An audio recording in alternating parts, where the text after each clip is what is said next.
All right, and we are live, and everybody's automatically popping into the chat now. What is going on, everybody? Welcome back into another edition of the Young Guns podcast. We've got Joseph Balby in the building, Jaden the Champ in the building, Max Webster in the building, who just dropped an episode of Mic'd Up. 6, I think. Episode 6, and that was with Justin Pennick.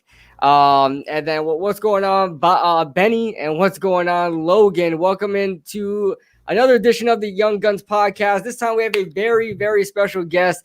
I think it's the first time I've worked with him here on YouTube. So what's going on, Bobby Skinner? What's going on, man? What's going on? I'm glad I could get on. I was supposed to do it last week, and the Giants signed Efede Odenegbo literally like 8 minutes before we were supposed to go on. So that had to take precedence. So I'm glad the Giants didn't sign anybody tonight so I could jump on. No, from basically last Monday, which was when we re-signed Leo, to like this Monday, they've just been on a spree. Yeah, the Giants. I mean, I don't even think it's an argument at this point. The Giants have won free agency, in my honest opinion. But yeah, guys, Bobby runs a YouTube channel and also a podcast of his own as well, right? Simple Man Radio, if I'm not mistaken. And also you run Talking Giants as well. The link to Talking Giants, guys, will be in the description below. So make sure you guys check out Bobby and the Talking Giants crew over there. But let's go. We got some more people joining in the chat now. Now it's starting to ramp up a little bit. Rivals going on. Manny, what's going on? Big Blue in the Bronx, what's going on? Ti, what's going on? So so that all three of us are together now. I guess we haven't really talked about Adoree Jackson together. So we'll kind of just go around the round table as well. And also, Bobby, I'll get your thoughts on what you see of Adoree Jackson on film. So I guess I'll start with you. How do you like the Adoree signing, and how do you think you'll impact here with the Giants? I love it. It fills a weakness, and Adoree, the injury concern is the real issue. Mm-hmm. But he's a cornerback one. Like, that's what he was in Tennessee. He was their cornerback number one, and now he gets to play in a cornerback two role, which, he's kind of known for, being that speedster. And what really stood out for me was when I was doing the little film breakdown of him versus the Tyreek Hill, and he stumbled. Like, Tyreek Hill gets off the ball, and Adoree stumbles, and he was able to recover and keep up with Tyreek Hill on a deep route. Like, that's insane speed. So I think with the coaching of Patrick Graham, Jerome Henderson, I think it's a perfect fit, and it just allows Patrick Graham to basically do whatever he wants. Where he doesn't just have to play, a ton of zone coverage. He can blitz again like he wants to on third down. Like, it really lets Patrick Graham do whatever he wanted, where last year with Corey Ballantyne, Isaac Yiadom, Ryan Lewis, he wasn't able to do that because it would burn him every time he tried to. What do you think about the contract, though? A lot of people saying that maybe this guy was getting a little bit too much. What do you think about the contract? And, of course, that's why we restructured Blake and James today. Yeah, it's more than I thought, but what I do like is it is front loaded. Like, there's $16 million in the first year. So, I guess there would be an easier out if there is injury issues or it just doesn't perform up to well. But to get good players, you got to spend money. Like, that's what free agency is. People, like, whenever you get the best player, you're going to quote unquote overpay for him. But to steal a quote from Jerry Jones when he was talking about Dak Prescott right to his face like an idiot, the best things in life are the things you overpay for. So I am fine with overpaying for Adoree and Kenny Golladay. Would you say that last offseason we got the best middle linebacker and best corner that was on the market? Yeah. And would you say that this season we got the best wide receiver and one of the best, if not the best, corners on the market? Definitely the best wide receiver. I'm trying to think of who the other corners were. I don't know if Peterson. The other Jackson, Will Jackson from Cincinnati. Yeah, Will Jackson. I don't know about those guys, I don't know if Peterson, how he's been doing the last couple of years. Yeah, I know he's like 30 years old now. Yeah. But, I mean, if you ask me who did I want, Adoree Jackson or Patrick Peterson, I'm going to say Adoree Jackson. 25 years old, and he just fits what we're trying to do. Yeah, and I was thinking about it too, because I was also like, man, I think we overpay for him. But at the same time, it's later in free agency. This is not the first day of free agency, all right? And a guy like him is still on the market. obviously you're going to have to put in the extra effort and the extra money to go get this guy signed, especially if he has a meeting set up with your rival team after your meeting. So you got to make sure he leaves that building with the deal and he does not go to the rivals. And when I knew we were gonna get him? When he started following our players. Yes, when he started following all the players. Kenny did the same thing. He started following our players, and like a couple hours later, it was announced. And on top of that, with Adoree Jackson, the Giants have had for a while now. For the past few years, every time we've had an opponent, I never really feared the number one receiver. I feared that faster, speedy receiver because they have always gotten us constantly, time and time again, down the field. The Eagles have been infamous of that. We made Bryce Treggs look like another Deshaun Jackson. Okay, like that's just what we do. But now adding Adoree Jackson in this mix, I now don't really fear that speedy receiver downfield. I feel like he's going to be the guy they're going to put on those speedy receivers on the outside. And I have no fear in that whatsoever. So I'm happy we made a signing like Adoree Jackson. Good yin and yang to with James Bradbury and Adoree. So and I'm confident now. Now we don't have to worry about putting Darnay on the outside. He could probably just stay there in the slot. And we have our 3 cornerbacks locked up. By the way, shout out to everybody in the chat. A lot of people popping in here, and of course, Hub with no glasses in the chat as well, man. I was gonna say you got a nice parody account there, Hub with no glasses. Dude, that profile picture is goated, man. That just looks like he just. It looks like an ad. It looks like an ad for a beauty commercial. Bro, I still don't know where they got it from. I still don't know. Just waiting for the perfect time to screenshot your stream. I don't know how many parody accounts you guys get on Bobby, but for since essentially the beginning of the regular season, the parody accounts start picking up. There's one for everybody now on our channel. We had one. We had a good group. There was Computer Folk Panic, who's now one of my great, the best followers. I actually hit him up for football information all the time. He stays anonymous because he doesn't want to have his name on Twitter, but he's a great follow. But at first he was Computer Folk Panic. There was Misinformation Panic, which still he'll tweet every once in a while. There was Journalist Bobby, Journo Bobby, which was figuring out if someone snapped the ball in their life before because of finding out if Nick Gage, Shane Lemieux, whoever snapped. And then there was Afro Bobby. There was a picture of me that I put out that had my hair like this, or it was just afroed out. And so it was Afro Skinner. And people thought that was me. License plate guy went to go do a stream with that guy. And he was surprised because he thought it was people thought that was me because it was my picture. And they thought it was me making another account or something. And I'm trying to think of. Oh, and then there was just Bobby Skinner's burner and Justin Panic's burner, who they would just reply to all our tweets and being I agree. Mm-hmm. So, you gotta but then we kind of tempered it down. We're this didn't go as planned with these parody accounts. Yeah, you gotta love the internet, man. It's undefeated. My favorite ones to this day is Brooklyn, who's a recent one, and the Alexis one, who's a recent one, but they don't come in anymore. And Atena, I see Atena has some. And I'll see them liking my tweets all the time, and it's I see a picture of Entertainer. It always weirds me out. Yeah, even normal subscribers with normal names, not even parody accounts, just have Tana as their profile picture, just a funny picture of him. So Jesse Bryan, I know, has Tana. My favorite troll account is probably Tana talking drugs. Tana talking drugs, yeah. Talking drugs. I need to follow that one. Gotta love that one. There's a new one that's a horse, and it was being weird. Appreciate you, King Justin. So yeah, there's a lot. Justin's were the best though. The Misinformation Panic, we actually asked for that one, and it turned into something else. But now it's every once in a while you'll see it. It just basically just says wrong information and trolls people. That's hilarious. Where does our secondary rank going into the season, you think? So you got the Ravens with Peters and Humphrey. Who are their safeties? Good question. Let me pull up their depth chart. Their safeties. I think that's guns. Yeah, I don't even know. So their strong safety is Chuck Clark, and their free safety is Deshaun Elliott. That's who I was thinking about. What are the other? Who are the other secondaries that would be in competition? Because the Browns are all right. The Browns. Yeah, they got Troy Hill and the Josh Johnson. Yeah, Josh Johnson and Troy Hill. They still have Denzel Ward in there. Greedy Williams coming back from injury, so they could be in competition in the secondary. They got good depth, just like we do. So they might be that team that really compete with us. I would say it's the Giants because one, you have James Bradbury, who's probably better than every corner, like in every corner duo. He's probably the best out of all of them. And by the way, real quick, I don't mean to cut you off, Bobby, but because I caught a clip, I don't watch these shows anymore ever since I started my channel.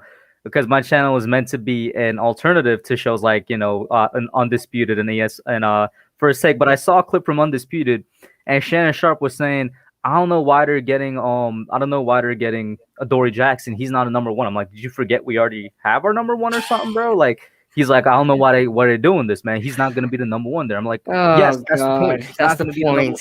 Like James Bradbury, we want to have the best. He's a top 5 corner in the entire league. James Bradbury is, and sometimes I just feel like he doesn't get recognition. Him and Blake. Skip Brainless. Because Bradbury's quiet, and if the Giants were like a playoff team this year, everyone would talk about Bradbury. But the Giants went 6-10, and on top of that, he's a quiet dude. Mm-hmm. Think about the corners who like everyone knows pretty well. They're usually loudmouths, and I think there's a method to that madness. Like if I was a corner coming into the league, I would be loud because that's how you get noticed. If I was good, if I was bad, I'd probably be a little quieter. But again, anyways, James Bradbury is probably the best number one out of any team that you can argue their corner duo, and then our safety group is elite. Peppers and Logan Ryan, beast right there, and then McKinney, what we hope he can be, and he showed a pretty good amount of playing time towards the end, and Darnay Holmes is a good nickel corner. So and Darnay, maybe I'm biased and I need to evaluate other teams, but right now I feel good about the Giants. No, I got a lot of faith in Darnay, man. Since last year, you could ask KB. I was a little too high on my faith with Darnay Holmes last year. He said he was going to be defensive player of the defensive rookie of the year. Yeah, I was like, Darnay Holmes, bro, y'all sleeping on this man. He's going to be defensive rookie of the year. But I still got that faith in him. I still think he could be like a legit one of the best slot corners in the league. No doubt. Friend of the show, Darnay Holmes. Yeah. Someone said Pat's got JC Jackson. Ask a Pats fan about JC Jackson, and he'll tell you he's overrated. He got a lot of interceptions, but he's not that good. What's crazy? I said the same thing. This was 2 years ago when JC Jackson was first coming onto the scene. Every Patriots game I would watch, especially in the playoff, he was constantly getting mossed and constantly getting targeted over and over again. And then in the same offseason, people were saying JC Jackson's the top corner. I was like, I don't see that. I didn't see that when I was watching the games, but Logan said big play Darnay. Well, his name is Pro Way Darnay, but yeah, I'll go with that. Yeah. But as far as especially the safety comment, everybody thought it was interesting keeping Logan Ryan when we have a second round pick in Xavier McKinney. But I honestly think that's all part of the plan there with Patrick Graham to shore up those 3 safeties there, because if you look on film. Most of the times you would see on film, you would see 3 safeties out there. Julian Love is classified as a safety, so you constantly see him out there with Logan Ryan and Jabril Peppers. So I'm assuming that's what the Giants want to kind of keep that approach going into next year, is keep those 3 safeties in there. But yeah, it's looking good. Someone said, sorry for annoying me every day on Instagram. You can't annoy me on Instagram. I rarely check the Instagram comments. When I do, I either leave something just replying, just being a dick, or I just find whatever the one I think is the funniest and pin it. Instagram could never anger me. Oh yeah, I can't wait for the first Philly game out, Nate. Oh my God, we are going to destroy Philly. It's gonna be hilarious. Philly, they're gonna be in the ground, and we're still gonna be burying them. I can't wait for that. Yeah, they're an objectively bad team this year. Mm-hmm. It's not even close. Like I can't even see. First of all, we constantly get the mainstream media constantly disrespecting us, and of course has us as the worst chance to make it out of the East, out of the entire East. When you look at where the Eagles are headed right now, I don't know how anybody could even think that. But apparently, we're still being disrespected, and Philly still is going ahead of us. And if you want to make an argument for Washington. Sure, go for it. They have a really good defense. You believe in Fitzpatrick. I don't, but some people do. Make the argument for him. You want to make the argument that Dallas's offense is going to be really good with Dak? I agree. How good is it going to be compared to the defense? We'll see. But Philly, like, how could you make any argument for Philly? Their quarterback completes 52% of his passes. And people want to make fun of Daniel. No. Their quarterback is Joe Flacco, bro. 3 times a game. They have no O-line. No, they don't have it. They have nothing besides some good D linemen who get hurt. Like their quarterback is Joe I am elite Flacco though. Joe Flacco, yeah, like it's not crazy to think that he could start over Jalen Hurts. They are wretched. And also, go ahead, KB. I know. I was just gonna say that I honestly think Joe Flacco's the day one starter. Me too. I really do. That's crazy. That's crazy.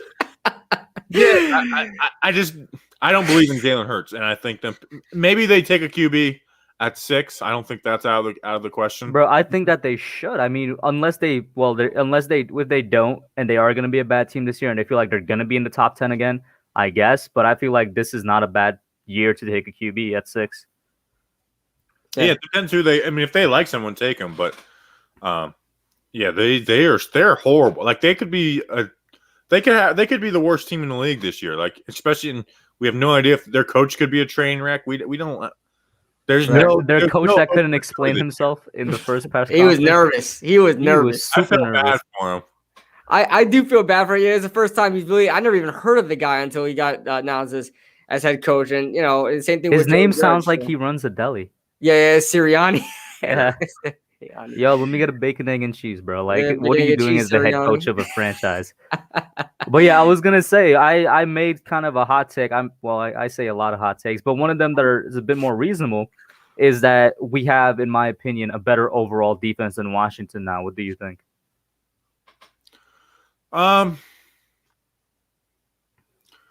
They've got the pass rush, and we don't have them. Like our outside linebackers are weak.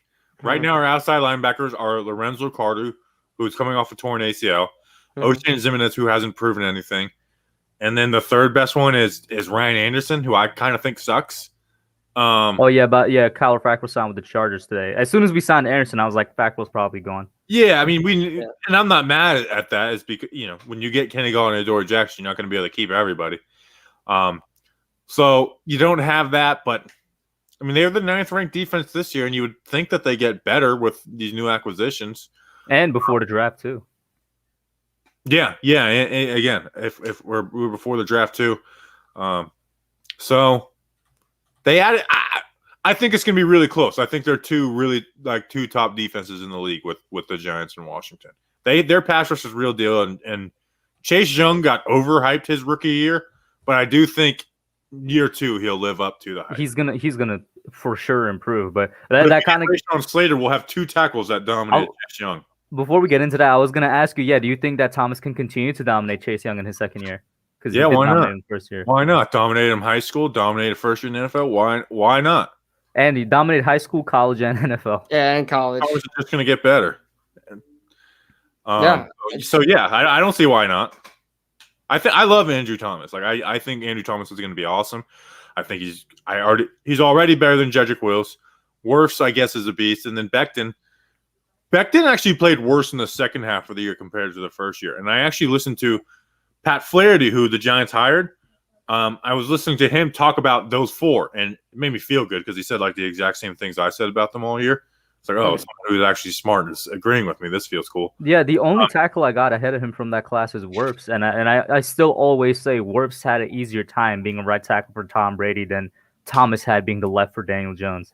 Right, and that's the thing is, like, what sucks is because not everyone's going to watch Andrew Thomas every week unless you're a Giants fan. You're just not. And what sucks is what happens is Becton, Wills, and Wirfs all had good starts to their career. They all didn't have the issue. Wills had a couple sacks that he gave up, but they all had good starts, and Thomas didn't. And first impressions became everything. It became, no matter what Thomas did for the rest of the year, the outside world, and I don't blame this for it. I don't expect them to be watching every snap of Andrew Thomas. Right. Just judges him off those first 8 games. It's like, what? You shouldn't do that with rookie tackles. You should judge them on how they get better and who they are at the end of the year, not the. Exactly. Like his second half of his season was incredible. And by the way, congrats to Kibble on hitting 5K today, bro. Well deserved. Appreciate it, man. Appreciate it. No, Thomas, me and Kibble were always big fans of him. I was like saying to myself at one point in the season, there's no way a guy that was the best left tackle in college football is like actually as bad as he was. That was during the first games, and then we saw the turnaround, and then at the end of the season we learned, he was playing injured the entire year, and it's like so many things come out and you're just like, it's understandable how he had a rough start and he still improved despite the circumstances. Yeah. And you saw something change against Tampa, and Joe Judge wasn't being the O-line coach, but he did change something because him and Mark Colombo were legitimately fighting in front of the team about what to do. So I've seen people downplay that and be like, "Oh, you really think Joe Judge what was he going to change about what they did?" Well, it's like obviously something for them to be fighting in front of the entire team. Like they weren't fighting over nothing. And you saw it. Andrew Thomas totally changed his technique in that Tampa game, and from then on, he was fine. Besides the fourth quarter versus Arizona. Yeah, and like there was a bunch. There was some. I think it was an anonymous coach, or maybe it was a coach that used to coach up Andrew Thomas, but he said it in the beginning. Oh no, it was his actual offensive line coach. Paul Alexander. Yeah. He was saying that it just didn't look like Andrew Thomas out there. His first few games just didn't look like him out there. His punches were all off. It looked like he was just punching the air, kick slides all off, and he just didn't look the same. But I'm happy that he was able to figure it out, man. Because I vouch for Thomas so hard with that number 4 pick, man. Me too. Yeah. Colombo had him doing all, and Paul Alexander pointed this out. At the time, I was in favorites because we got to change something up because he was struggling. But Colombo had him like triple punching, like literally just and then doing all kinds of stuff that wasn't what Andrew Thomas was, and then Judge just came in and was like, "Hey, I got an idea. Anytime they show even the slightest inside move, just take a step to the right," and that shut it down.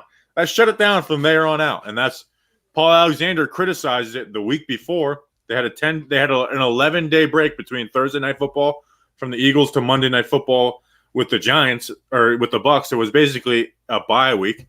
Paul Alexander came out and said that, and then stuff changed after that. Yeah. Oh, we got a $5 super chat here from the Independent Outsider. Appreciate the $5 super chat, my friend. He says, "Can all these contract extensions hurt the Giants in the long run?" Bobby, great player analysis, by the way. Much appreciated. Don't listen to haters. Peace.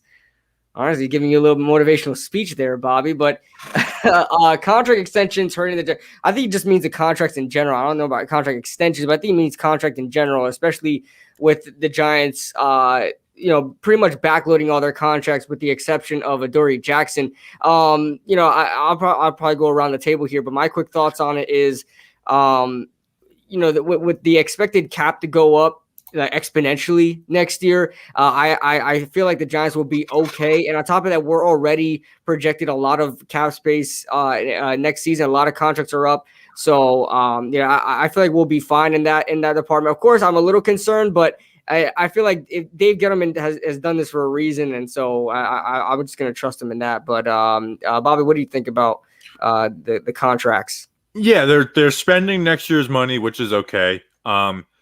Next year you'll cut Nate Solder, which is going to be, I think like $14 million savings. I think it's going to be a lot of money in savings there. So there'll be money freed up next year.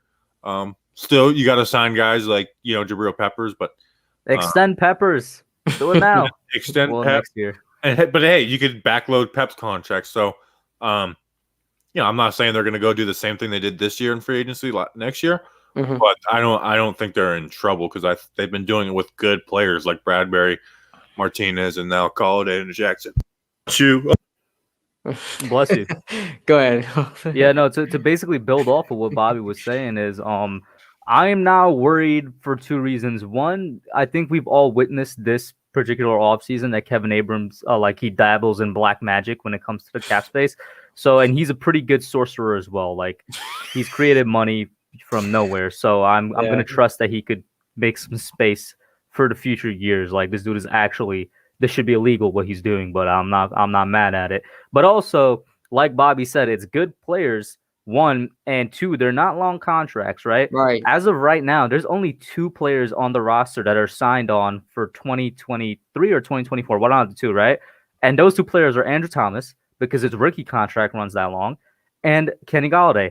Everybody else, literally everybody else on the roster, if we don't touch their contracts at all, will be off the team by 2024, which is a good sign in terms of should things go wrong, and just keeping contracts nice and short, that mid-length as well. Shout out to Diggy in the chat. Diggy, hold on. Diggy has a comment here. They told Andrew Thomas to put his hands on the outside at Georgia. It was disgusting to watch. but he was still winning reps. Hold on, is that true? Because that's like the ultimate no-no in offensive line play is always have your hands on the inside, not the outside. Is that true? They taught him to put his hands on the outside. I don't think they taught him that. God. I think that's a bad habit that Thomas still needs to fix. Thomas still does need to fix. Like, Thomas still has stuff to fix. He still does lean a little bit in his punches, and they're wide. Like Dickie's saying, they're wide like this when you want them like that. So Thomas still has some stuff to fix. But that was one of the reasons I liked him. It was like he was better than everybody else, and I think he has the most to work on too. Thank you. He was better than everybody else, bro. Finally, a third person saying it. A draft take that pissed me off so badly because I was an Andrew Thomas guy last year. He was my guy. I wanted him perfect. Before. I celebrated the Andrew Thomas trio right here, bro. Yeah. I felt like a crazy man because people are like talking about the other guys. I was like, Thomas is the best. I'm like, the dude was literally the best left tackle. Listen to what I'm saying, people. Left tackle in college football. These other guys, with the exception of Becton, because he's a legitimate Goliath, but he has a lot of concerns in himself. He's literally all power when he was coming out. You know, we're talking about them as prospects coming out.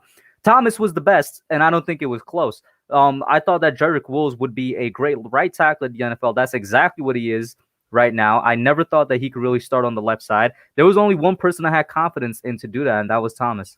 Well, and a draft take was, well, Thomas is the most pro-ready, but he has a low ceiling. I was like, what do you... That's like the stupidest thing I've heard. Wills is the most pro-ready and has the low ceiling. You want to know why? Because Will's technique is beautiful. Jedrick Wills is beautiful. Yes. That's what you're not gonna so there wasn't much room for him to grow.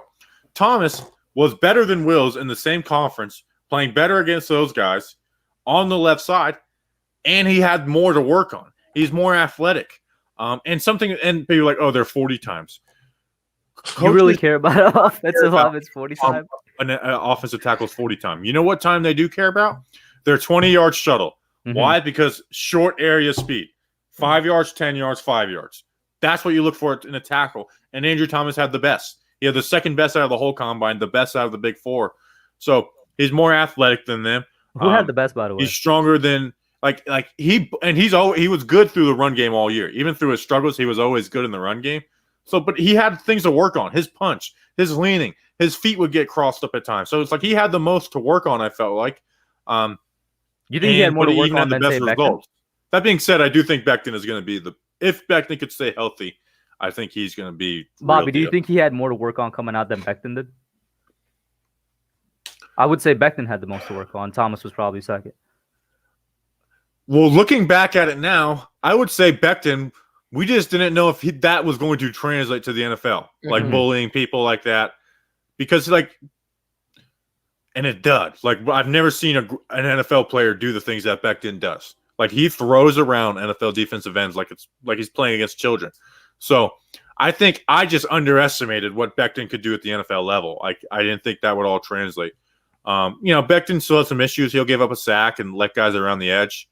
And he actually benefited from the rest of the O-line sucking so bad because the guy would get around the edge, but Sam Darnold's already scrambling around for 20 seconds because their other side was so bad.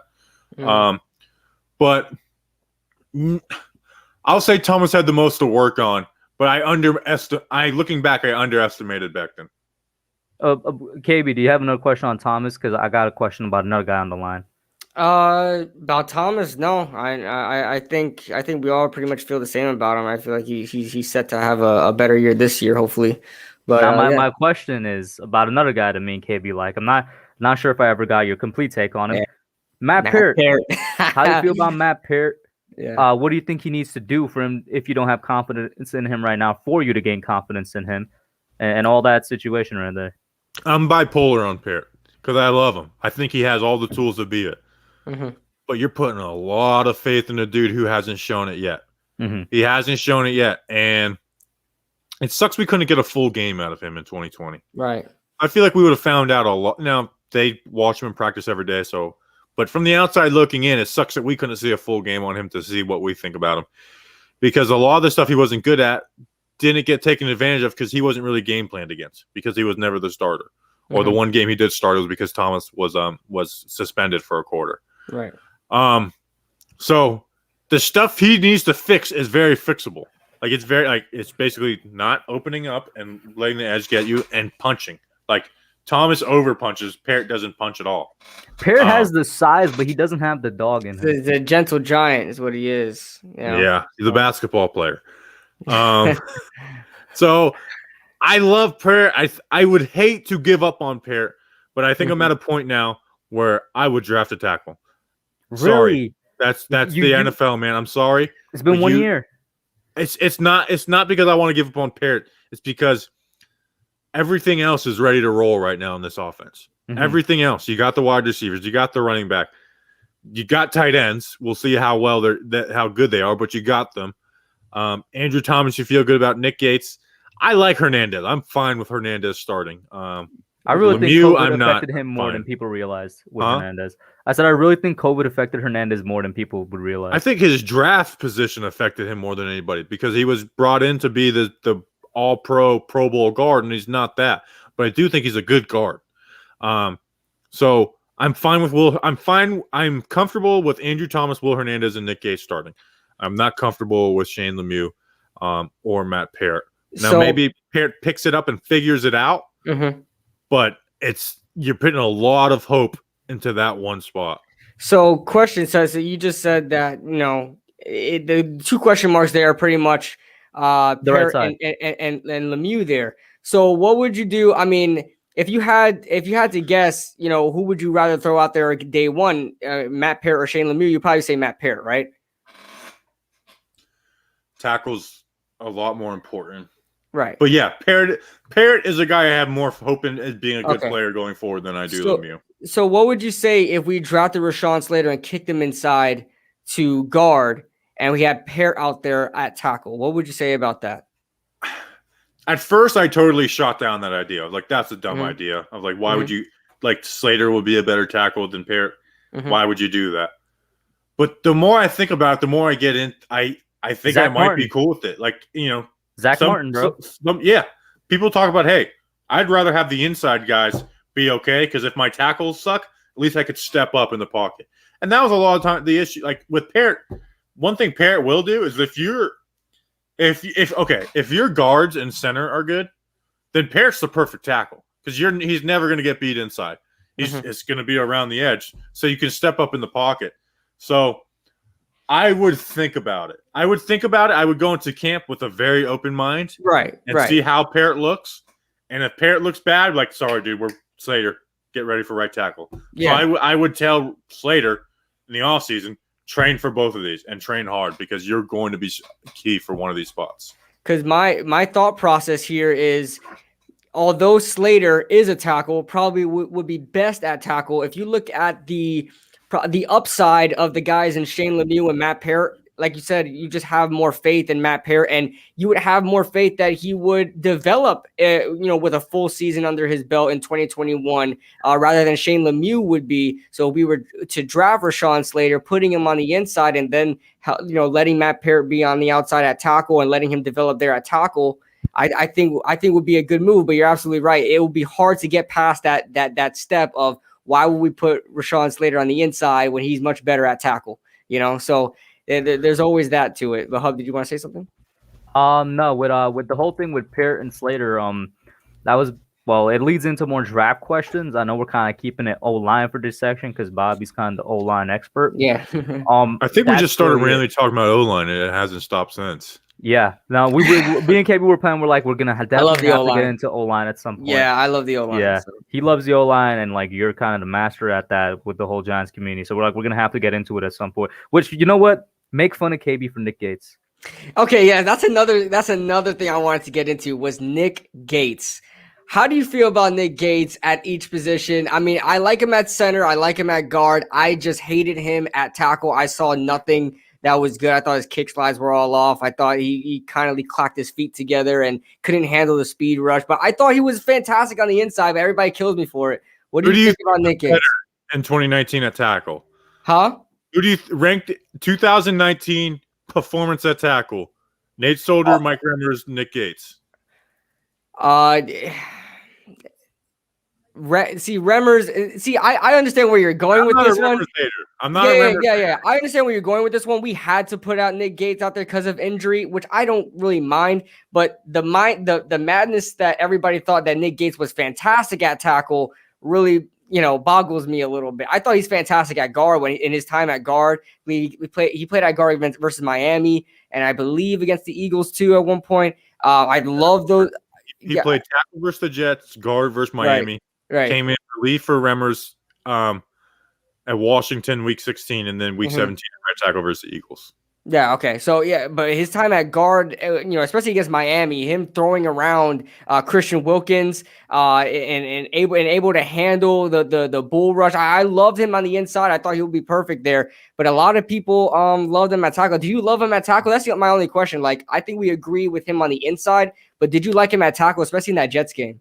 That Jets game, I was thrilled with him. Not because I thought he would be the future tackle. Okay. But one, I was watching Nate Solder and Mike Remmers, who I'm not a Mike Remmers hater. He played better than those guys. There was there was a couple times where he would get bull rush and push back. Right. But comparatively so, he did better than those guys. And week 17 versus the Eagles, look at that game. Like, he was really good at right tackle week 17 versus the Eagles. And then on the inside, so I was thrilled for Nick Gates, because not necessarily because I thought he was going to be the future right tackle, because he proved he was a good football player. He proved he was a good offensive lineman. I think so. And that's why I campaigned for him to be the starting center this past all offseason. Like, even passing into the 2019 season, I was like, you should play Nick Gates at center, because he's too good of a football offensive lineman to sit on this Giants bench. We don't have a good enough offensive lineman. I agree. I was all in on Gates for center, because you weren't going to put him over Hernandez or Zeitler at the time. So they started him at center. He played bad against Pittsburgh, but I always said after that Pittsburgh game, did he play bad in that game? Yes. But you know what he didn't do? Play as bad as Spencer Pulley played versus the freaking New York Jets. Oh, Pulley. Oh. But give him a chance. I thought he played great against Chicago. There was one other game he played bad against Washington, and he wasn't even putrid. It just wasn't good. I thought he was awesome all year long. Besides, my only problem with Nick Gates as center this year, and it's such a fixable problem, which is why I'm like, part of me is like, I really don't want to move Gates from center and move him to guard. Even though, because, I'm talking about the draft now. You're talking about later rounds. Would you get a guard? Would you get a center? Shift some people around. I'm like, I want to keep him there because I think he could be a good center. The only problem I had with him was like, yo, you gotta chill with the high snaps, man. They were like, I counted way too many high snaps. I feel like we just don't watch other teams snap the ball, and you just don't realize that there's high snaps here and there. Like, I felt like I'm talking high snaps where DJ literally had to like jump for it or go back. Cowboys game in particular, he was constantly off the mark. But I mean, I think he was adjusting to be a center. It was his first year at center. That's why I said I think it's very fixable. And that's why, center, because one thing he picked things up mentally way faster than anybody else did at tackle. When someone Patrick Graham versus the Jet, this was at guard, but it was like he was picking up Patrick Graham's dropping this defensive tackle out, blitzing from this side and stuff. And I mean, it was so confusing. One of the plays, Eli threw a pick, and he was picking that up faster than anybody. Then Nate Solder was so bad, not just at playing left tackle, at picking up stunts. He was horrible at picking up stunts. The mental side of it, he was bad at. The O-line in 2019 got killed by stunts. So Nick Gates, he's able to pick that stuff up, and he has that nasty streak. So that is one thing I noticed. Fan. that is one thing I noticed when I did my film review on Nick Gates.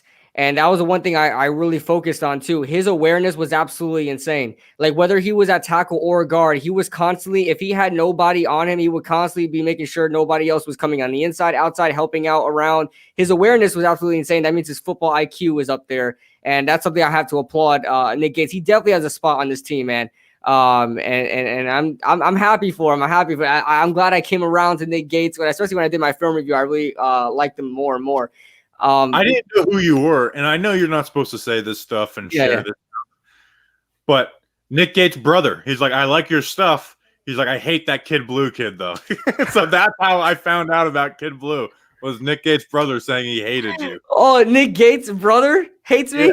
Yeah. Well, he needs to come back. He needs to come back and so I can get a better impression. I'm not there. supposed to share this stuff, but I can't help myself. Dude, I love it. That's fine. I love it. I would love to get Nick Gates on the channel and we could talk about it together. Because I'm not afraid of the conversation. And I'm a Nick Gates fan, man. I'm gonna wind up getting his jersey soon, just for the giggles there. But this may be an over-exaggerated question. And I guess this would be a good thing for Nick Gates and the followers of Nick Gates. Would you say that Nick Gates is going to go down as like another David Diehl for the Giants? A guy that just no matter where you put him at, he's just going to be there for you all the time. Just the safe player. You could put him at center, guard, tackle. That's what David Diehl really did for us. Do you think he's going to be like that for the Giants? I think he's solidified on the inside going forward. I don't think he'll ever play tackle again unless it's an emergency situation. So no, but let me put it this way. If this team somehow wins the Super Bowl in the next 4 years and Gates is a part of it, Gates will live in that lore like the Rich Roybers do, like the Sean O'Hara's do. Like he's going to be a guy that 20 years from now we talk about, oh man, Nick Gates, he was a nasty son of a gun at center or guard or whatever he plays. So I don't think he'll ever play tackle again unless it's an emergency situation. But I do think if this team wins and is able to get to the promised land, he's going to be a guy that we remember for a long time. Yeah, I'm excited, man. I'm excited to see where this O-line goes. And I do want to stop talking about O-line and not be repetitive, but I just love talking about O-line. I love it. So last question here. I guess this kind of ties into O-line just a little bit, but it depends on your answer. We made a lot of moves in free agency. We made tons of moves, and it really kind of opened up or maybe even narrowed our possibilities in the draft. Right now, where do you see the Giants going in the draft, and where do you think they should go? Man, it sucks there's not an edge you can really get behind. Right. It sucks because I like Russo. Like a lot of people hate Russo. I understand it, but I do believe in his talent. Okay. But I don't want to pick him at 11. I'm in this. I promise that I'm going to watch Slater by Friday because I couldn't find any all 22 on him, but I'm just going to watch a TV broadcast version of it. And you can do that with O-line. It's not as easy, but you can still do it. I'm going to watch him by Friday because if I like him, then I'm saying Slater at 11. Yeah, I think that's becoming more and more. What's funny? It's like just a week ago, or maybe even 2 weeks ago, everybody thought about Slater at number 11, and everybody was just like, "What? This can't be. We need a wide receiver." Now we have Kenny Golladay. Now we shored up the cornerback spot, and now it seems like the only missing piece really to help this 2021 team is another offensive lineman, and that's sort of where I'm leaning to. Diggy's saying, "Oh no." What? Like Slater? Yeah, I don't think he doesn't like Slater. I think he really loves the wide receiver class, and I do too. No, Diggy was saying, "Oh no," I'm pretty sure to when Bobby said he likes Rousseau. Oh, Rousseau. Okay. I get the Rousseau hate, I get the Rousseau hate because he was hyped up as like this top 5 pick, and he's not. Like I don't want him at 11. Right. And I don't just because like he's too raw, and you're just banking on a lot of potential. But like people have him as like a 4th round pick, and I think that's like he's comparatively so. I take him over Kwity Paye. Kwity Paye is better right now, but I would take Rousseau over Paye. People were mentioning Jalen Phillips. I actually started to watch Jalen Phillips the other night, and then I got interrupted by something. Who I actually just got it done before this. I want Rousseau at tight end. I like Diggy. The guy from Penn State, Jason Owe. Yeah. Okay. I like him. He's a guy in the 2nd round I would be hyped up about. People don't know about Jason Owe. They're sleeping on him. He's I would love to pair up with Patrick Graham. I think Patrick Graham would get the most out of that dude. And you got Coach Chaos, who's here, who I'm sure probably coached him up in his time in Penn State. So right now, I would say Slater. Although, man, one of those wide receivers, it would be fun. It would be so fun if Jalen Waddle falls there, and we're like, okay, now we have Kenny Golladay and Jalen Waddle. We got Darius Slayton on the bench. Like that would be fun. Like Darius Slayton doesn't belong on the bench, but that would be fun to have that. But I just feel like if you have the offensive lineman you want there, you got to go get him. right? It's one of those drafts where you probably should go after need rather than BPA. BPA will be Jalen Waddle, I would say all the way, but to complete that offensive line, I think Slater would be the move. And on top of it, if the Giants feel comfortable, or if the Giants feel confident that they can get like a Wyatt Davis in the second round, if he were to fall in the second round, a lot of people have him going in the first, some people don't.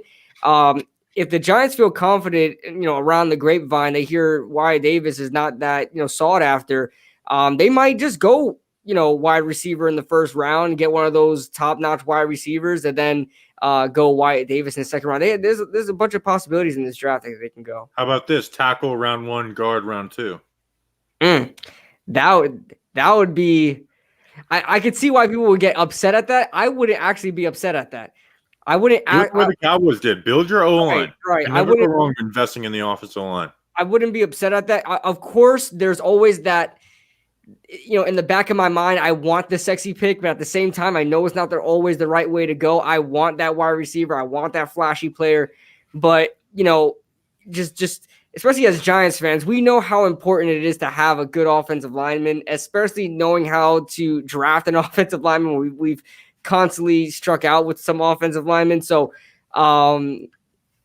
picking up a tackle and a guard in the first and second would probably be probably be the best move. But would people like it? Absolutely not.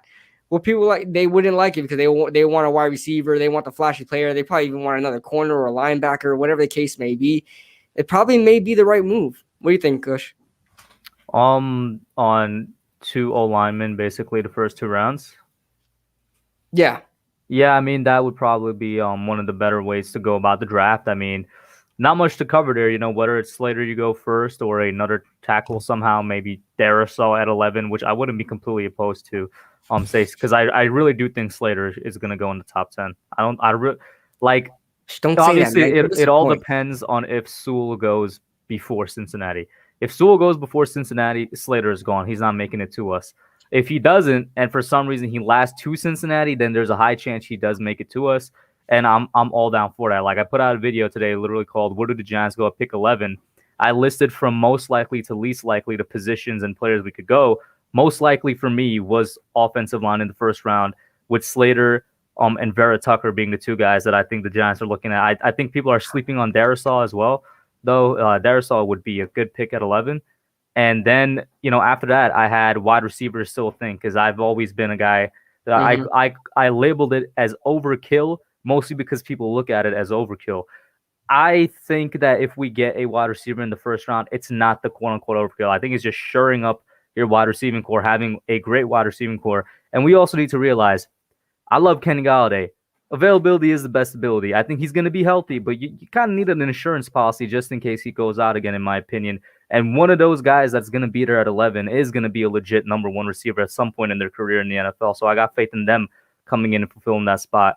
And my dream draft ever since we got Adoree has always been like Azeez Ojulari, whether it's at 11 or we trade back and get him for the edge, Wyatt Davis in the second, and then get a receiver in the third, or Slater, or some offensive lineman there, get Wyatt Davis in the second, which is what you just proposed. So 2 offensive linemen in a row and still get your receiver in the third. It's very possible. Tamori and Terry is going to be available in the third. So, his draft stock is everywhere. So we don't even know where exactly what these GMs think he's going to go. I feel like Terry is the guy that all the mock draft sites have late in the draft, but in the draft, he's not going to go late. They have him for some reason. When I see him in my next mock draft, he'll probably be April 1st. Check it out when it comes out. It'll be kicking off draft month with that. I can't wait. Draft month is it's like the best time of the year. It's Christmas, man. It's Christmas for football. And I don't celebrate Christmas, so it's huge. I always have to throw that in there and make people uncomfortable. So if I see Tamori and Terry there in the 6th round, I would take him. But it's I don't think he's going to be here, so I just he's going in the 3rd or the 4th. Yeah, I love De'Ami Brown, and then Chris Sims made me feel so good. Because Chris Sims, I like Chris Sims. I don't think he's always right, but he's not afraid to go against the grain. And draft, talking about the draft, it's really hard to get off of the group think. I'm not the biggest Rashad Bateman fan. You know, like that's hard for me because everyone tells me I'm wrong. Everyone tells me I'm wrong, and I'm not saying yeah, I agree. Like have your opinion, but it makes me want to go like rewatch and be like, is he actually like I just and it's not I don't hate him, but it's like I like De'Ami Brown more than I like him. Like I don't view Rashad Bateman as a first rounder. But I like De'Ami Brown a lot, and Chris Sims had him as his third best wide receiver. Yeah, that's kind of like just like last year. I don't know if you did any work on Austin Jackson last year, the USC tackle. I hated him. Me too. Thank God, because I don't know what it was. Every time I talked about people and I did mock drafts, I had Austin Jackson coming out of the first round. Everybody's like, "Where's Austin Jackson? He's gonna be great." All this jazz, and then Miami drafted him, and I'm like, "Oh my God, they made a huge mistake," and everybody hated me for it, and it was hard for me to really like actually hate the guy and not have him going in these drafts because everybody said I was wrong and everybody said that he was a top tackle in this draft, and I just didn't agree. We got so much hate because we put like a video on YouTube like once every 3 weeks back then. And me and Anthony did a video where we just went through. They played Iowa in the bowl game, so there was Austin Jackson versus AJ Epinesa, and we just went through every rep. We went through every rep, and Epinesa got the better of him. And then after the draft, Dolphins fans are looking for Austin Jackson videos. Buffalo Bills fans are looking for AJ Epinesa videos. And it became a war in our comments. Man. And then the Dolphins fans are like, I think these guys are gay for Austin Jackson, or for AJ Epinesa. It's like they were lighting us up. And then Epinesa had a bad rookie year. Yeah. And Austin Jackson, I guess he had an okay rookie year. They were coming back like mid-season and still commenting on that video, talking about how they're like, don't you ever talk about Austin Jackson again. So those comments I can't wait for. Yeah, we have a Miami Dolphins subscriber. He's always in our chats. I'm surprised he's not here today. Josh Valencia. He's a huge Miami Dolphins fan, and he told us he wants an offensive lineman in this draft in the first round with one of the 3 picks because he hates Austin Jackson. And I was like, man, I warned you. I warned you. That's why I only do draft breakdown videos of the guys I like. Like if I like this guy, I'll do one. Like I'm not going to do one on a guy that I'm not a big fan of. Right. And when whoever the Giants draft, I'll obviously do videos on those guys. But even in that, Barrett Browning, the linebacker from Ohio State, did a video on him. I liked him. I just didn't say he was like the best linebacker ever. It's Dolphins fans. Some random Dolphins fan comes to @TalkGiants on Twitter and like trashing us. And it's just like YouTube is crazy, man. Yeah. Yes. We didn't like Twitter. You don't really get that because we'll clap back a little bit. Yeah. Instagram is a little more just fun, and we're not putting breakdowns on Instagram. Right. YouTube comments are the funniest thing. Like me and Justin are sending each other comments all day. Oh yeah, we have our own group chat. We do that too. Like, look, get a load of this guy. Like our Jordan Run On interview. We just got one today. Like in the first 2 minutes of the podcast, we're like, setting up the interview. He's like, I turned it off after 2 minutes. Get to the point already. Like, well, it's like an interview. We're setting up the interview. Yeah. And we're guys like, you got to stop chewing gum in these videos. So, do you think I'm chewing gum in these? Like, they're telling you to stop chewing gum. Oh my! They're some of the funniest things we ever see. YouTube is always gonna be like that, especially on the point where you're like with the draft and mock drafts and like getting off of groupthink and whatnot. Like, I don't think some people realize how hard it is to make a mock draft. Not go on a mock draft simulator and just do and pick the players that land for what the simulator gives you. I'm talking about doing an actual mock draft, like, that we as content creators do. And then they come in there and they start saying, there's no way this guy's going there. Or they're like, you're picking him too high. Or they're like, oh, man, you don't know how to evaluate. I'm like, yo, go try and do one of these yourselves, bro. If you watch my most of the time video, I tell them, I was like, don't leave those comments. I was like, if you tell me, I was like, I am going through a mock draft simulator and taking the players that are in front of me. So I was like, go tweet at the Draft Network. Don't tweet at me. Like, exactly. I create the simulator. And then round 6, like, you're gonna pick a tight end in round 6. Yeah, well, it's round 6. It's round 6. Like, I don't care what position he plays as long as he doesn't play quarterback or kicker or punter. I'm taking just the best player in round 6. Take a punter in round 6, bro. What you talking about, bro? The Giants had 10 picks. They had 4 7th-round picks. Yeah. 2 running backs in the 7th round. Javon Leake and then DJ Dallas. who ended up being a third-round pick.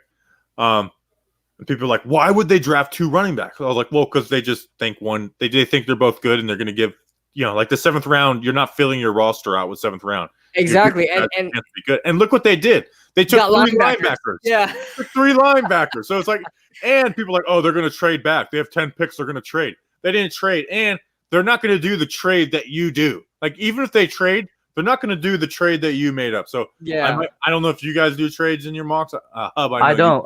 I don't, because it's already hard enough for me to try and make a mock by itself. Well, my first mock draft is always just straight up mock, and then my next mock draft, well, I'll mix in some trades. But you will be astonished of the type of trades that I get, not just like draft trades, just regular trades. I don't know why my camera's going out of focus again, but people will send me on Twitter or on YouTube, just the craziest trades that make no apparent, like, what do you think about this? I think this would be great. I'm like, dude, I don't see that happen. I remember when Deshaun Watson was out there on the trade block and everybody wanted Deshaun Watson. Somebody threw out the trade. I forgot what it was, but it was like just a whole bunch of Giants players, like Daniel Jones, Saquon Barkley, Darius Slayton, just a bunch of guys. And it was like Deshaun Watson and another pick. And I was like, why would you do that? Just why? Why would you do that? And I saw you highlighted the comment from Nick that said this is the worst mock I've ever seen. Yes, I hate some comments in general, and I send this to you guys in the chat. I got a comment on my vid today about, where should the Giants go with pick 11, where I'm breaking down all the possible routes. Somebody said Pitt's at 11. He won't be there. You're dreaming, literally. And I'm like, all right, this dude didn't watch the video. So I commented and I told him, it's almost as if I said that in the video. Did you watch the video? 30 minutes later, believe it or not, Bobby and KB, he responded saying, oh, my bad. I actually didn't watch the video. I just looked at the thumbnail. How does that happen, though? How do people leave comments without watching the video? I'm like, are you serious, bro? Like, this is still up unless he deleted the comment. You go to that video, you go in the comments. That exchange is there. I'm gonna find a good comment that we could talk about. Oh yeah. A lot of people see this is because I'm getting a lot of Rondale Moore in the chat. What do you guys think about Rondale Moore? It sucks that he has injury issues, because if he didn't have injury issues, he'd be wide receiver 4 for me. He is unreal to watch. Yeah, I know. He is unreal. Insane. It sucks that he has injury issues, because if he didn't have injury issues, I understand he's small, but he's electric. I don't view him as a gadget player. I view him as a straight up wide receiver. You can give him sweeps and stuff. But he is he's gonna get so much. His breaks are beautiful. I love Rondale Moore. Whoa, Mark Primetime, stop the cap! I've never clickbaited in my life. What in the world? I make it a point to not clickbait with any of my videos. See, people think that clickbait is you put like all caps in your titles or whatever. That's not what clickbait is, guys. I don't even put all caps in my title. You can look at my channel. Yeah, I don't even think you do. Clickbait is when you throw something in your title or your thumbnail that's not actually in the damn in the damn video, and you're over exaggerating to the point where it's not reality with your video. It doesn't correlate with your video, guys. Yeah, I don't think I've ever clickbaited in my life. I don't think we clickbait. I got this comment on an Adoree Jackson video. He said, "Oh damn, I lost it. Hold on. I'm gonna find it because it's a good one, and what's even better is I looked at as the best Titans YouTuber on YouTube. Just nice to know, dude, that you're the best. He's the best. The self. You're the most humble too. I want to wish you Giants all. He leaves this comment, so I look at his channel, and I was like, of course, this is the guy who leaves. I'm the best Titans YouTube commenter. Oh my! You already know who that reminds me of. Yeah, you already know who that reminds me of. You already know who popped in my mind, bro. That's hilarious. So none of the other freak wearing sunglasses. Do they all go to like the same fashion store? Do they all go to a convention or something? Same haircut. Oh my god! Same this hat, is the same image. It's just the same thing except Titans. Yeah. With their kids like screaming in the background. It's beautiful. I mean, his kid was screaming in the background. It was. Oh my god. That's y'all already know. We don't even have to say. You already know who immediately came to my mind, bro. Jesus Christ. That's hilarious. Oh my god. Very humble. Very humble. And I was gonna say something. Oh yeah, the reason Rondale Moore's popping up in the chat so much is because I think today Joe Judge was spotted at his like somewhere around Rondale Moore or something like that. Who So, else yeah. would he beat at Purdue? Nobody. Who the hell's coming out of Purdue? I can't think of anybody else. Who the hell's Moore, coming out of baby, Purdue? get excited, get hyped for Hell Rondale yeah, Moore, I even though they're wouldn't- probably going to all these pro days. Here's the thing. I would not mind because a lot of people love the Jalen Waddle Wyatt Davis combination, but I would not mind flipping that and the Slater and Rondale Moore combination. I would not mind that. I agree with you 100%. Yeah, I'm gonna see where I'm gonna search Joe Judge, see if it came up. When he if he comes into the Giants, right? Do you think he's automatically wide receiver 2, or is he still behind Shep as wide receiver 3? who Rondale? Moore. If he comes to the Giants, yeah. Well, I think they'll have to feel him out first. He has injury issues. They're not going to throw him out there in the game. Of course, they're going to give him the opportunities, but of course, he has to win. You know Joe Judge's philosophy. You have to win your job first before you go out there and become a starter. He's going to have to start from the bottom, work his way up. But he'll Moore. Mm-hmm. I don't want to give up on Slayton. That's the thing. Yeah, I think Slayton benefits so much from Galladay. I think he's the one who benefits the most. And what do you do with Slayton? Like Slayton or Shep, I feel like it'd be for the better of the team to make a decision on one of those guys. You could just keep all four and have a strong wide receiver core. But I feel like you could flip those guys for a nice, draft pick or something. The same, Bobby. I'm right there with you because I'm like, Slayton had the quietest 700-yard season last year, and people don't realize. And I think he's going to be really good if he continues to be what is going to be basically the number 3 option overall, but the number 2 outside option for the Giants with Galladay on the other side. I think that's going to be nice.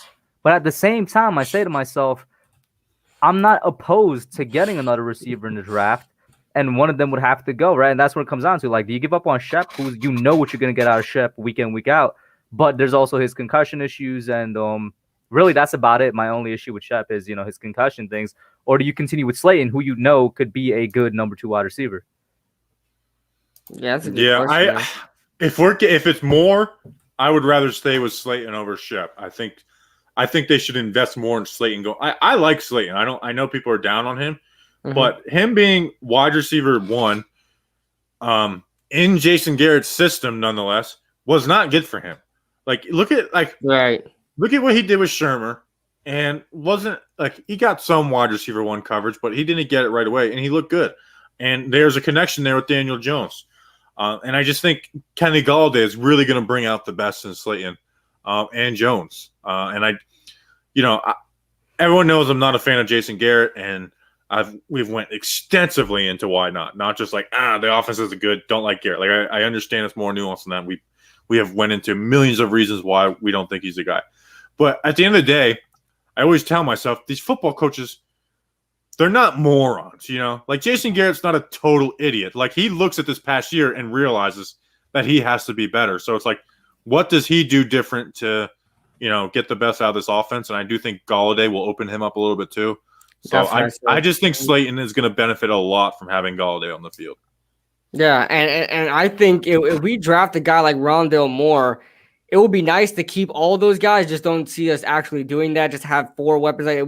Like you said, we could flip one of them. I think probably Shepard may give us more of a draft pick just because he's a more proven receiver. He does have the injury issues, the concussions, the toe, all of that. We'll see what happens when it comes to Sterling Shepard. But looking at his contract, he could look like a guy that can be traded if not cut by the end of this season. It depends who you're getting. If you're getting Rondale Moore, I'd rather keep Slayton. If you're drafting De'Ami Brown, I would rather if you're getting Rondale Moore, I'd rather keep Slayton. If you're getting De'Ami Brown, well, he's going to play the same spot that Slayton would. I'd rather keep Shepard and have Shepard in the slot. So, I mean, and that's why I there's a lot of wide receivers I like in round 1, round 2. I can really see them not doing that. I can really, like with Galladay. Yeah. With Ross as a guy, they look as like, hey, he's our 4th guy upside. Dante Pettis, like we feel good about our wide receivers 1 through 5, and we're gonna roll with that and get what we need to get in the draft because they have needs. Offensive line is a need. Outside linebacker is a need, and they can find those guys in the first 4 rounds, and then round 6 you're not getting anybody that you're expecting to play. Yeah, and that's a good point, too. The Giants may not even go wide receiver in the first 2 rounds, as a lot of people think they are. Like you said, we have here's the thing. I love the talent we have at wide receiver. It's the question of staying healthy. Even Darius Slayton has had his fair shares of injuries. This is 2 straight years he's had to start off the season a little slower. When as far as injury goes, he was injured in his rookie year as well. When he first started. And then you have Slayton. Then we have Shepard, and we don't even need to get into Shepard. We know what's going on with Shepard. And then John Ross is a guy that never knew how to stay healthy. And of course, Galladay. And remember that's Galladay and Dante Pettis. Yeah, They're all that's get why hurt. I said I'm not opposed to getting a receiver round 1. At least some guy that I know could stay healthy no matter what. Right. We'll see what happens. But then you always have the dilemma if these guys do stay healthy. Well, I guess it's a good problem to have, but then you're going to have to cut some talent.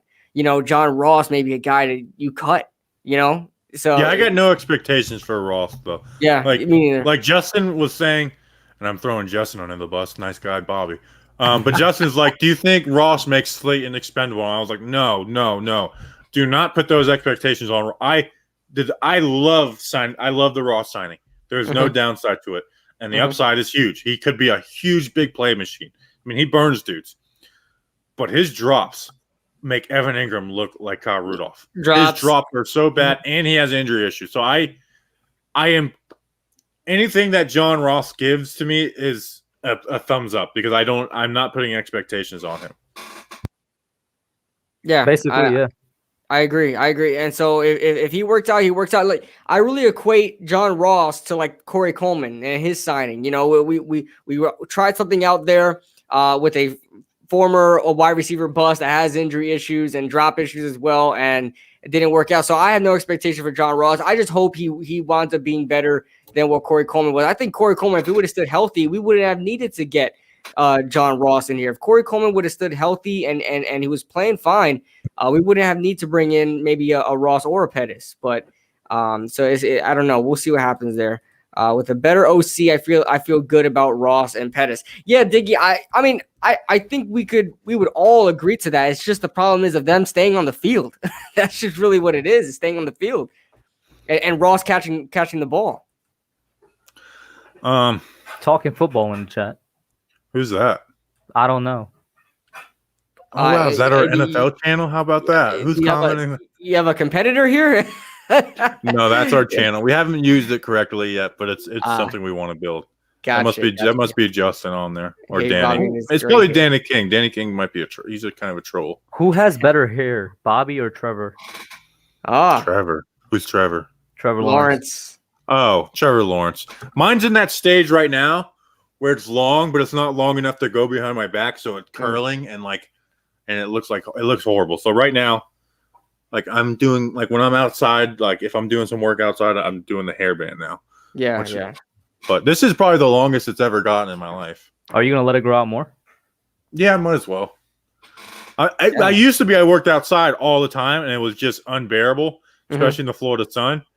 But now it's like I'm working inside. Oh, you're in Florida too? You're in Florida? Yeah, I'm in Florida. Central Florida. Central where? Davenport. Davenport. I'm in Brevard County. What county is that? Polk. Polk. Okay. So you're near. Yeah. What's the nearest city you're next to? Daytona? I'm literally no, that's Volusia. I'm really right in between Tampa and Orlando, right dead center in the middle.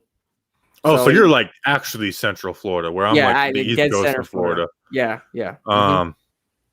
Here's something. I got a DM the other night. It was like, hey, Bobby, do you live in Melbourne, Florida? Because I saw one of your stickers on a Dunkin' Donuts drive-thru, and I was like, this is what I live for is these type of messages.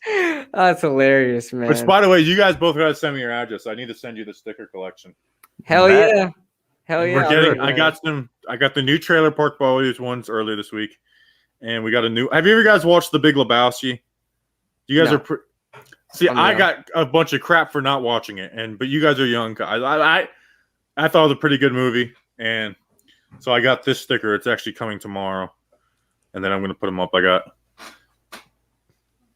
Oh, and the bicycle one, right? It looks familiar. I know I haven't watched it, but there's a lot of. It's a very gifable movie. Yeah.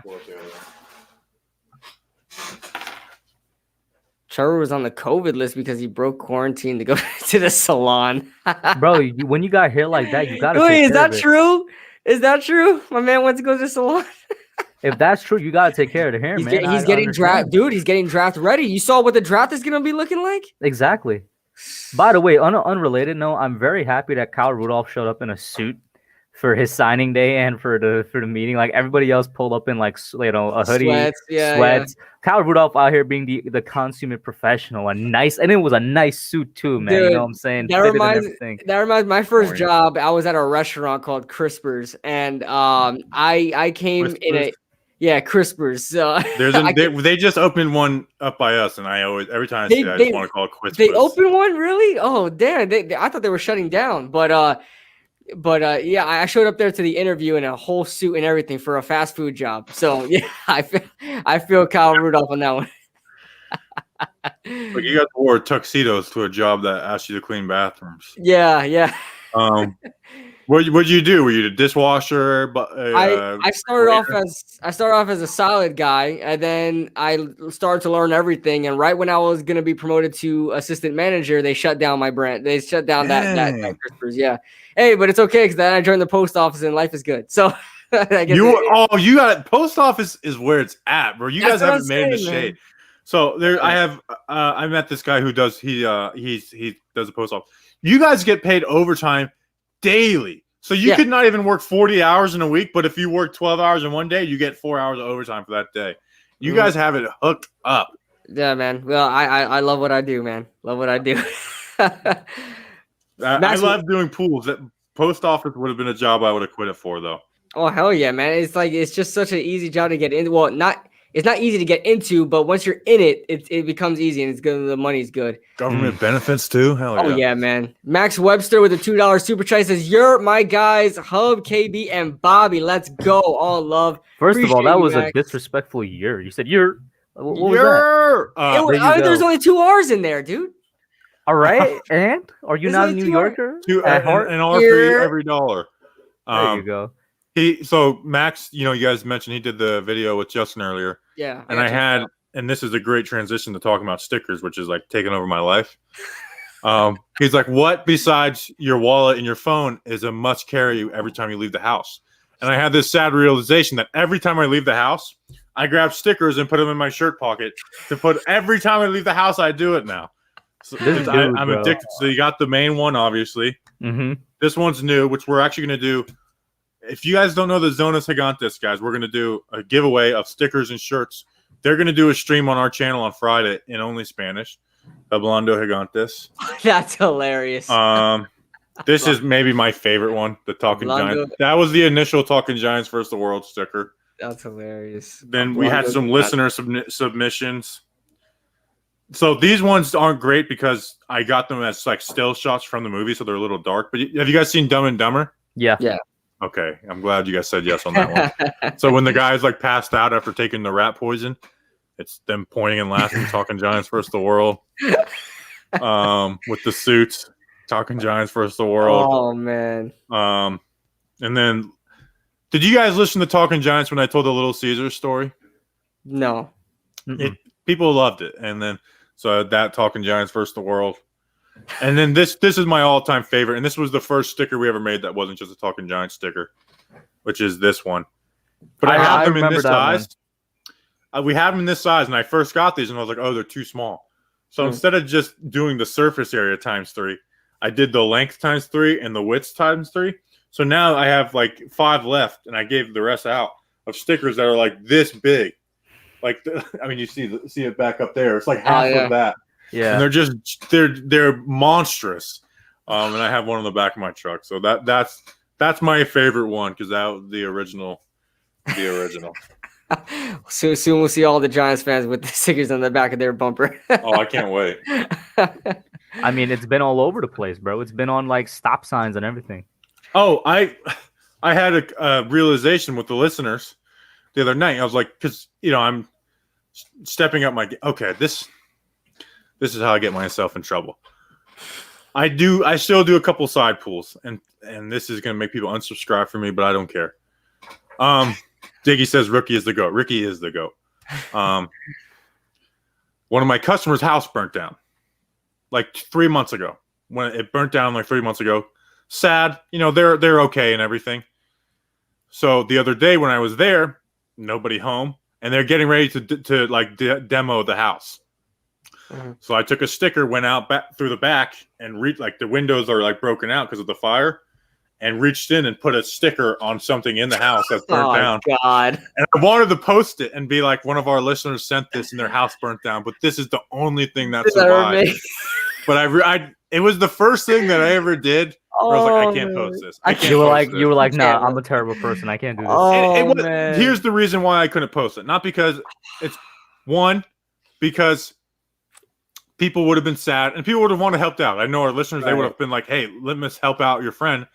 And I would have been like, oh, he wants to be, and I would have just been lying, and I don't want to lie.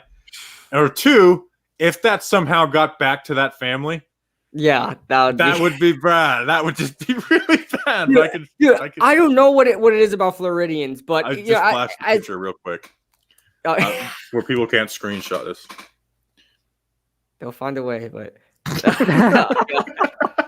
I don't know what it is about Floridians. As a mailman, I see it all the time because I'm all over the city of Downport. But there is burnt down homes everywhere. I don't know what they're doing, but I don't know if it's honest mistakes or they're just partying too hard or it's just Floridian nature. I should be investigated. 2 of my customers' neighbors' house burnt down. Like that one that burnt down. One burnt down the week before. It's like I should be bro. It's I was joking with the scheme, bro. I was joking with the customer like the day after it burnt down. Because there was ash and stuff in the pool, and I was cleaning it out. And I joked with him. I was like, one of my neighbors, or one of my other customers' neighbors' house burnt down a couple of months ago. They should be investigated. And he yells to the other guy he's working with. He's like, hey, he just said his other customer's neighbor's house burnt down. He needs to be investigated. With the investigators over there, I'm like, dude, shut up. Like, what are you? It's Floridian. I'm telling you, it's a Floridian thing. I'm telling you, bro. This is a home insurance scheme right here. Oh, golly, that's crazy. Life insurance scheme, all the insurance schemes you could think about. King Tone says, my first job interview, I wore a whole suit to a grocery store. The store is Publix. Let me tell you right now, Publix. Half my friends have worked at Publix. But that's so weird. You know why? Because before Crispers, I applied multiple times at Publix at multiple locations. Could not even get an interview. So I hate them for it. You got to go back and bother them. And you got to know somebody at Publix. Dude, that's what it is. I got to know somebody. Because I had just moved to this part of Florida. And I talked to the manager, shook hands. Wore a nice button down or whatever the case may be. Tried to set up an interview right there. Nothing. So I hate everybody at Publix. Screw you guys. Oh man, what is it? Lisa Jeff Daniels from Brahmanera. I'll take it. Oh man, but yeah, I mean, this has been a fantastic live, man. Fantastic live. What is Publix? Oh yeah, of course. Wait, hold on. I don't even know. Kush, do you know what Publix is? Yeah, I know what Publix is. I have family in Florida. Okay. Yeah, where in Florida? We can go give them stickers. What's it called in Fort Lauderdale? I think. Fort Lauderdale. Okay. Yeah. That's more like, what is that? West? It's more like East. West. Yeah, East. Wait, no, is it? No, Fort Lauderdale's on the East Coast. It is? Okay. I feel like an idiot right now. I think it's right before. Yeah, it's right before Miami. Okay. Oh, apparently my mom just told me. Also Jacksonville. Oh, that's north. Yeah, Fort Lauderdale's on the that's 2 different sides. I know Fort Lauderdale's towards the south near Miami, and then also Jacksonville as well. Okay. Yeah, man. Hey, Bobby, send me some stickers, man. Yeah, once you guys get done, seriously, DM me your address. I'll send you some stickers. I'll take some stickers, man. KB, they wanted someone taller to stock this show. Damn, that's messed. Yo, I ain't gonna lie. That's probably the reason, bro. Dude, you're like negative 6 foot. Dude, 6 foot. Dude, I swear to you, when I applied, I put every freaking position there, even bagger and even the freaking florist, bro. I was gonna handle flowers. I didn't care what it was. I needed a job. That's the issue. You were a jack of all trades, master of none. You should have been like, I'm gonna be the best stalker there ever has been. Right. I can't work for corporate places. I worked at a Bell's, and it was. I just didn't fit in, and also I was an asshole at the time. Retail's boring, though, right? Retail's kind of boring. Retail's boring. I was maintenance. I was maintenance / janitor. They would put me on these 8-hour shifts, and it's like I get everything done in 3 hours. Yeah, like, right. Well, this other guy gets it done in yeah, he's 70. He's walking at like replacing the light bulbs takes 2 minutes. It takes him 15 minutes to get to each one. I worked in retail as a cashier in the attic because I would sit in the bathroom for like an hour at a time, just wasting time. I couldn't stand it. Yeah, it's boring retail, So man. so what position were you in retail though, Bobby? I didn't sell anything. I was maintenance and janitor. Let me tell you this, bro. Working as a cashier was like one of the worst things ever, bro. I couldn't do it. Everybody sees the videos online of like just the weird Yeah, customers and the customers that like just come in and with the strangest demands, bro. It's like probably one of the worst jobs you get. But here's the thing with Kush, because my first job was restaurant, and I was dying for a retail job because here's the thing: when you're in a restaurant job, you make a product, and so if something's messed up, you're to blame for it. If something's messed up in retail, remember these aren't products you made; these are products you just sell, and you just take the money or you show them where to find stuff or whatever it is. That's not even in your control. So if something happens, you redirect them to your manager, whatever the case may be. You know how many times I had just people yell at me for something not being right or something that they try to include in their order that they didn't include in their order. No. KB, I get where you're coming from because I went from working as a cashier to working as, basically in like a small, like a food court, basically not a restaurant, but a food court where I made smoothies and I was also the dishwasher. So I was a 2-in-1 dishwasher smoothie. Yeah.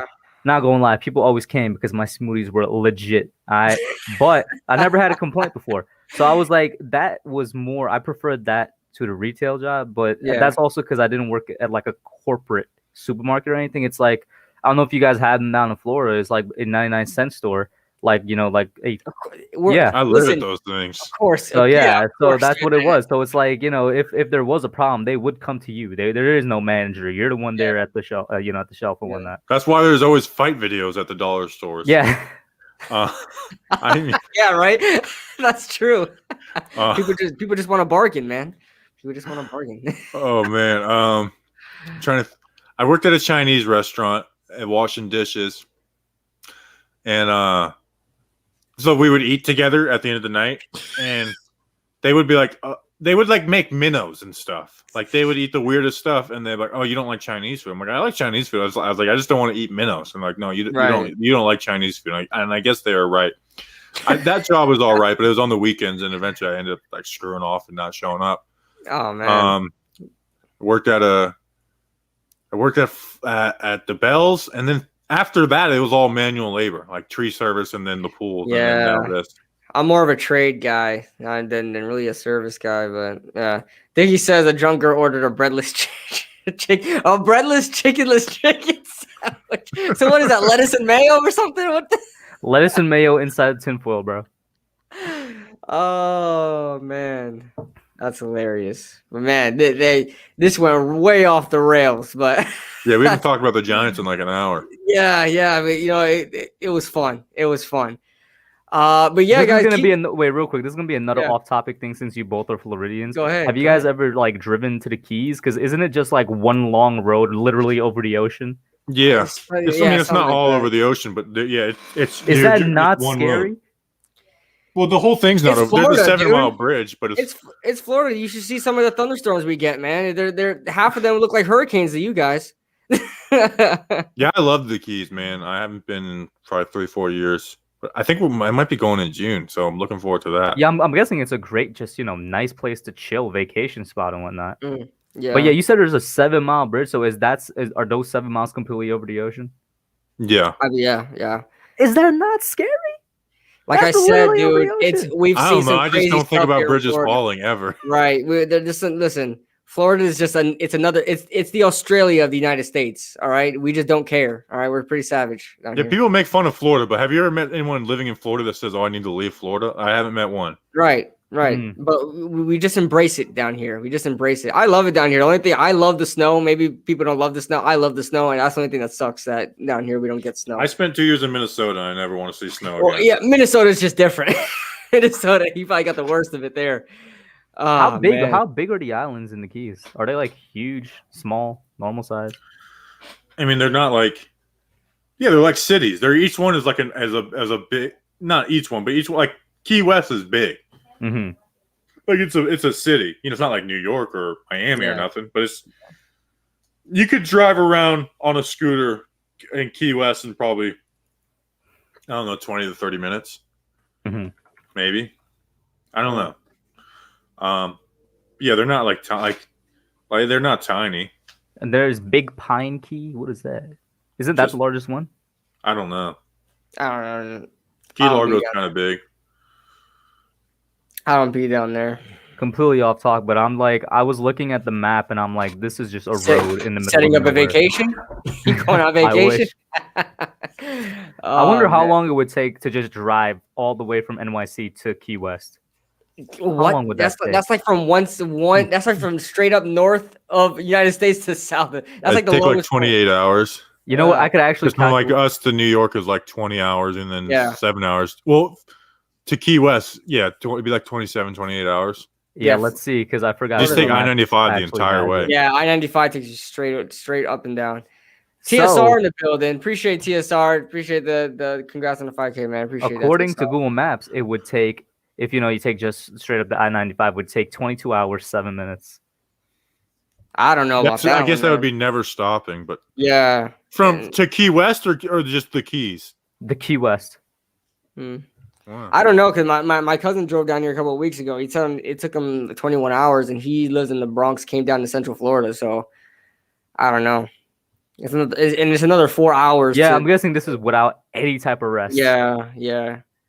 Oh man. And if you're looking at Google Maps, the real time, it's at night right now, so there's not a lot of traffic. So that's probably why. It's always been one of my dreams to just actually drive across the country, but like you need to have a really good, stable, and like life and stable financial like place in your life to afford to basically take a weekend drive across like the country. But I've always wanted to do that. There's nothing in the world I hate more than long car rides. I can't stand it. I drove. I just want to go through for the sake of going through all the different states and see what's up. I drove from the Bronx to Savannah, Georgia. Hated every second of it. The driving part. The scenery was nice when going down there to Georgia, but man, it was tough. You guys stop at south of the border? No. I love that place. I probably should try that. It's like a ghost town the last time I was there, but we used to go there all the time. You have all the hats on, the signs with Pedro on them. Yeah. But we would we've stayed there before, and it's a weird little town, but I like it. All right, guys. So go ahead and put your final comments. We're nearing a close here. Probably go on to like maybe 11:05 real quick. We'll probably get your questions in real quick, and then we'll probably. One thing we talked about it, but we never got Bobby. What would you prefer to do in the draft first? For like the first 3 rounds. Back on the Giants. Yeah, never actually got like what you would prefer. Slater. I'd have to see it in front of me because I don't just do like certain position. Slater. Round 2, you could sell me on any position basically. Yeah. Not any. Like you could sell me on a wide receiver. You could sell me on Pat Freiermuth out of Penn State. You could sell me on another offensive line. You could sell me on an edge. You could sell me on an inside linebacker. So you could sell me on basically anything besides like QB, running back, safety. Through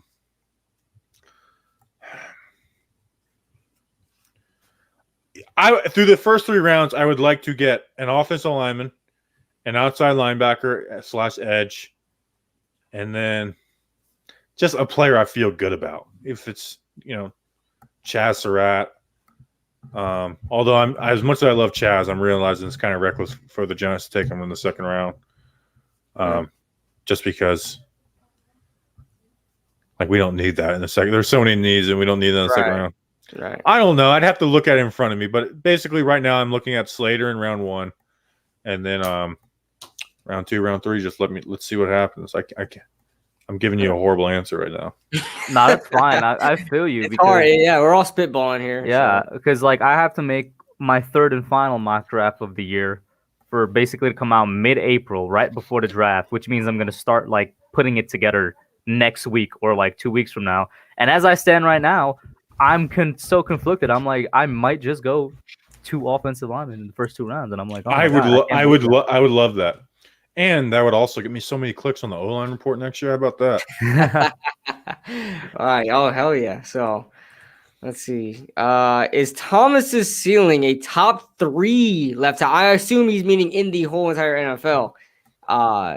Bobby. That's going to be hard to judge. Yeah, because you're going to have to see who the top guys are right now. Trent Williams is probably in the top 3 right now. Trent Williams is killing it right now. Is Tunsil still top 3? I don't know. Tunsil's good. Tunsil's really good. He can be just as good as Tunsil. So if Tunsil's in that conversation, see, it's just hard because yes, he can be. Yeah.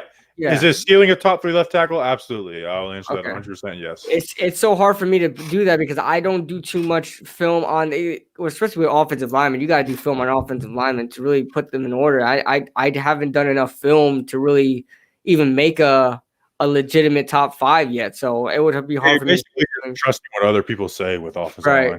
Right. It sucks, dude. Like I have aspirations to cover the whole NFL one day, and I'm like, it's kind of impossible. Dude, it's hard. It's hard. I try it myself, and it's just hard to do.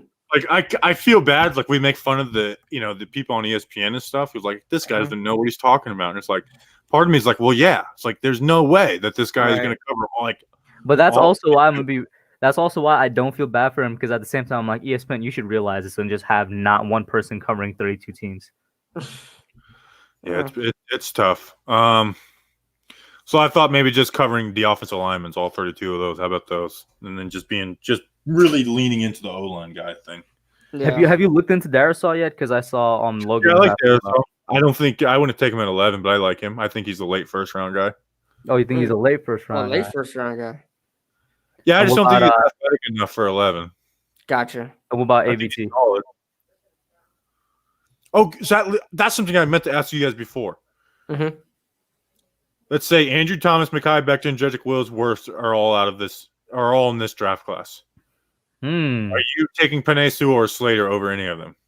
Oh, I'm still taking Thomas. I might be biased, but I'm still. I would take all 4 of them before any. Actually, I need to watch. Let me watch Slater, but Sewell, I would take all 4 of those guys before Sewell. Thank you for saying that, Bobby. Thank you, because me crazy when I said, there was the whole narrative going around. Sewell's the best tackle to come out in years. I'm like, weren't the best tackles to come out in years just last year's draft? Like, what are you guys talking about? Oh my God, he's young. He's so young, and he has a lot of room to grow. He can end up.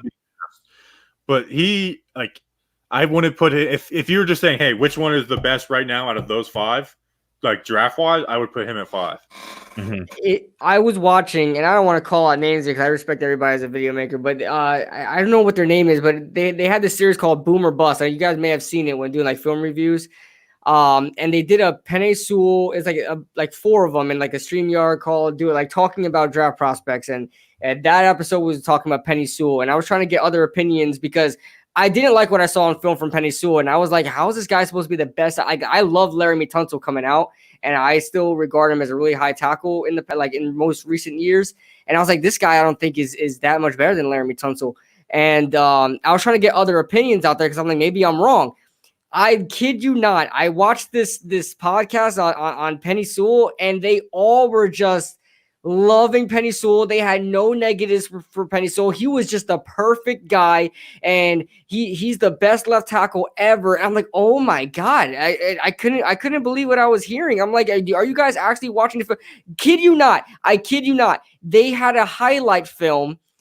They were like showing the highlights while they were talking. They had him giving up a sack in the highlights and did not address it. I was appalled, man. When people talk about like, oh, he's great in space, it's like, that's cool. I'm glad that he's great in space. But how often at left tackle are you in space? Right. Like you're not not playing running back. Mm-hmm. So here's the thing, and I would never want to be the people who cover the draft all year long. I don't know how they do it. I don't know how to do that. And I realize they have to sell these guys every year. Every year, this is the best class of this. This is the best wide receiver. This is every year. It's like we're never going to see a QB class like 2018, 2020. Never going to see a QB. It's like blah blah. Like this year, because when we were 1-7, people are like they can't miss on this QB class. So they should not. It's like how many years in a row are we going to say that this draft class is the one we can't miss? That's last why one was 2018. Sam Darnold sucks. Josh Rosen sucks.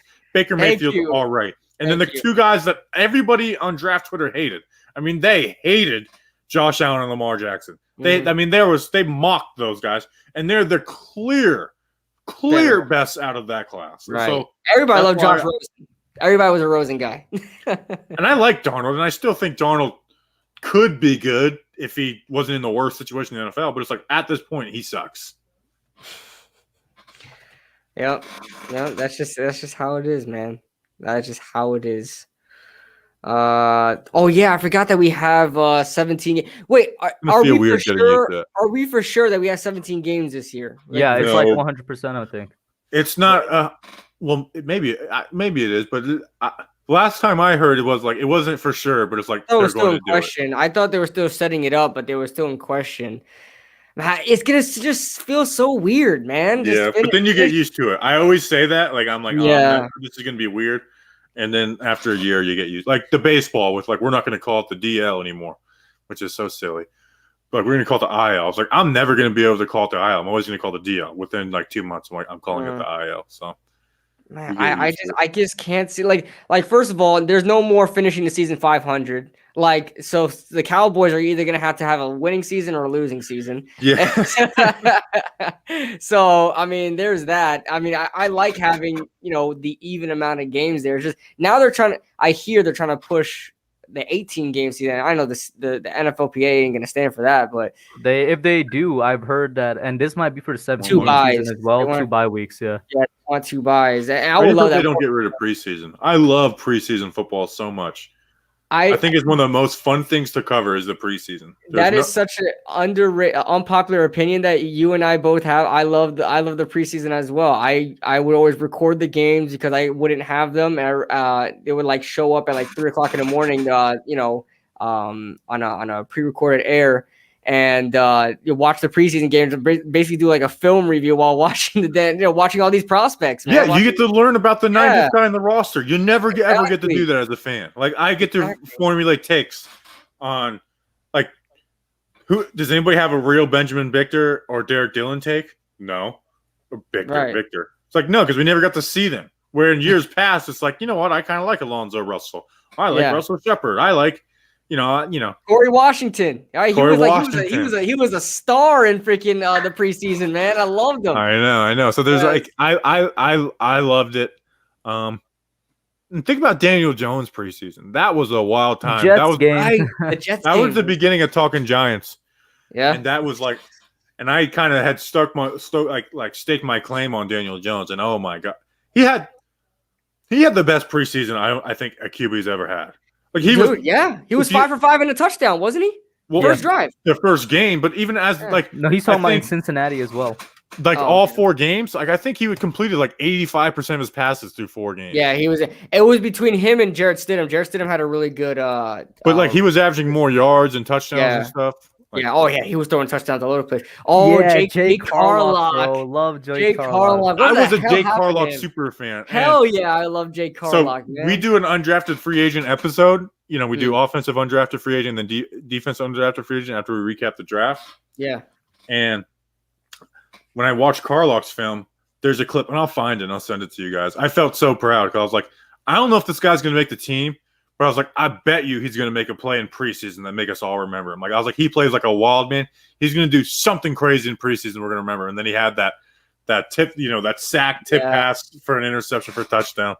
And that was like the first time like I got like people like tweeting at me for a take, and I was having fun. I'll have to find it. For sure, man. I like. I'm a big undrafted free agent guy. Like I predicted Andrew Adams to make it to the roster. Like I every time, and even Orleans Darkwa, he wasn't our undrafted guy, but when we got him from that practice squad, Orleans Darkwa was one of my favorite guys, and I know Justin Pennick loves him as well. So that's something we share.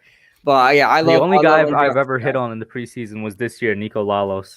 I was Nico like, this could be somebody that could make a good impact for the team. Nico Lalos was another guy that I loved. There's a bunch of guys. I didn't like Nico Lalos at all. You didn't like him at all? I loved him. No, I was like, I don't think this guy has any chance. And then he was like the one undrafted free agent who did have a chance. Mm-hmm. Yeah, that's another good point. This year, there weren't that many that actually made the squad. Whether it's a good thing or a bad thing, I mean, Roger Lewis was pretty good. Then he started to dwindle out, and he was another guy predicted to make the roster too. And Roger Lewis was the only good receivers in that Green Bay game. Right. I loved. No, it was Tavares King. That was Tavares good. King. Yeah, Tavares King. This guy intrigues me. This is how bad our audio. I used to record the podcast on this phone. Jake Carlock. This guy intrigues me so much. Like, yeah, he played against lesser competition, but he loves to hit. He's a huge hitter. I put out a video a couple hours ago, and he loves to hit. He loves to lay big hits. Like you said, he plays at 110%. all game long, from whistle to whistle. He does everything. He blocks kicks, he gets interceptions, sacks, lays big hits. He fights through blocks like nobody has seen. Listen, maybe he's not talented. I don't know. I'm not going to say I can't judge his talent because he's playing against smaller schools, and we don't really know like his combine numbers. But when he comes in the preseason, that's what I said. My eyes are going to be on him because he plays like a freaking madman, and I love those kind of guys. And I cannot wait to see our him play in the podcast. preseason. Maybe he'll never work out, but I'll be excited. It all starts that way, man. It all starts that way. Yeah, I used to record on this before too. Well, not this, my old phone. Hold on, I don't have. Say it again. Show it again. Oh no, this is my current phone, but I used to record on my old phone, which was like an LG. Oh yeah, I'm telling you, my videos are still public just so I can laugh at them and everybody else can too. My videos were so bad, like freaking what was it, 580p or something like that, or 540p or whatever it's called. It was terrible, my videos. But yeah, I had a $15 mic. We'd plug into this, and then we and Danny would record on Skype. And our audio. You said a so mic, bad. bro? No, I was just going straight onto the phone. That was straight it. audio Oh, camera. yeah. And then I would I would get better audio that way, bro. I would email myself the recording and then download it on my laptop, and I'd use Windows Movie Maker to get it. Dude, I wouldn't even edit. You go to my bro. Sometimes if I would mess up in a video, I'm 20 minutes in, I would stop and redo the whole freaking video. Are we about to watch on stream our like first videos or something? I'll quickly do it. Let's see. What time is it? 11:12. I'll quickly do it real quick. Just so everybody can get like all of them are still up. Yeah, just like here's the thing though. I can never get the audio to come out on StreamYard. Every time I try to share my screen, that's the only issue. That is true. That is the only issue. But I'll just show you guys. See if you guys can try to hear it. But I'll just show you guys. Let's see. Well, you could try adjust the chat while I work this out. Oh no, they're just loving it. They're waiting for you to get that video up. Oh, they are? Yeah. Yeah. And when you know with yours, if it works, pull up mine. All right. What up, Cookie Monster? How you doing? I'll go opposite. King Tone, Stephen Bloom. We already kind of touched on Rondale Moore. Would not mind him in round 2. I can't stand looking at half my thumbnail. I have a thumbnail of me just like I think in like mid sneeze. Because I didn't know how to do thumbnails, dude. Oh, God. I have so many of these videos. I couldn't believe I joined I was recruited to a YouTube NFL YouTuber prognosticator group, and I cannot believe they looked at these videos and said, you know what, let's get this guy in the group, and he is going to be awesome. Oh man, let's go to the video here. Justin's first episode on YouTube. That's how we did the camera. Like our faces were like right up in the. Like, yeah, yo, Justin literally looks like he's in the camera, bro. Why does Justin look like he's like this, Hi, guys. bro? We're gonna talk New York Giants. We're speaking. It shows. Then we had to like split up, and then to put it in the frame that they made for us, we had to make it even smaller. And Justin was using his laptop. I mean, it was brutally bad. All right, you guys looking at my screen? Oh here? yeah, bro, the Jersey Shore haircut, bro. Jersey Shore haircut. My hairline was all messed up. Check that out. You're a different human being there. Yeah, I look totally different. Look at this camera. Look at the aspect ratio. It's just terrible. What quality is this? 480. All right, so we didn't even get to the 500s. All right, let's hear it. You hear it? Nah, we can't hear it. I hate that. The StreamYard pisses me off, man. You guys can't Yo, hear it. You look like a real Florida Jit there, bro. You don't look like a Florida Jit right now. Yeah. Look at my. You can see my whole teeth because this is when I first was messing with the braces thing, and my teeth were so out there I couldn't even close my mouth. Oh, we can't hear it. I was so nervous doing these videos, dude. Just so nervous. Yeah, I still look the same. So you gotta send it to us. Yo, KB, add mine, bro. This is actually not bad for Skype. We had license plate guy on. Oh, that's not bad. I have a huge goatee and like a buzz cut. Oh, did I take him out? Took you out. All right, so as you can see, the thumbnails were a work in progress back then. At least you had thumbnails, dude. This is the very first. Hey, look. a year ago, it says, but it's really 2 years ago. My very first mock draft. But let's look at the very first video. I don't know if you would be able to hear sound on it. Video, which is gonna be. I hear it. Giants. Oh, word, yo! Remember the OG Dude, intro, bro? What did you do? Application window or Chrome tab? Chrome tab, This is episode 1.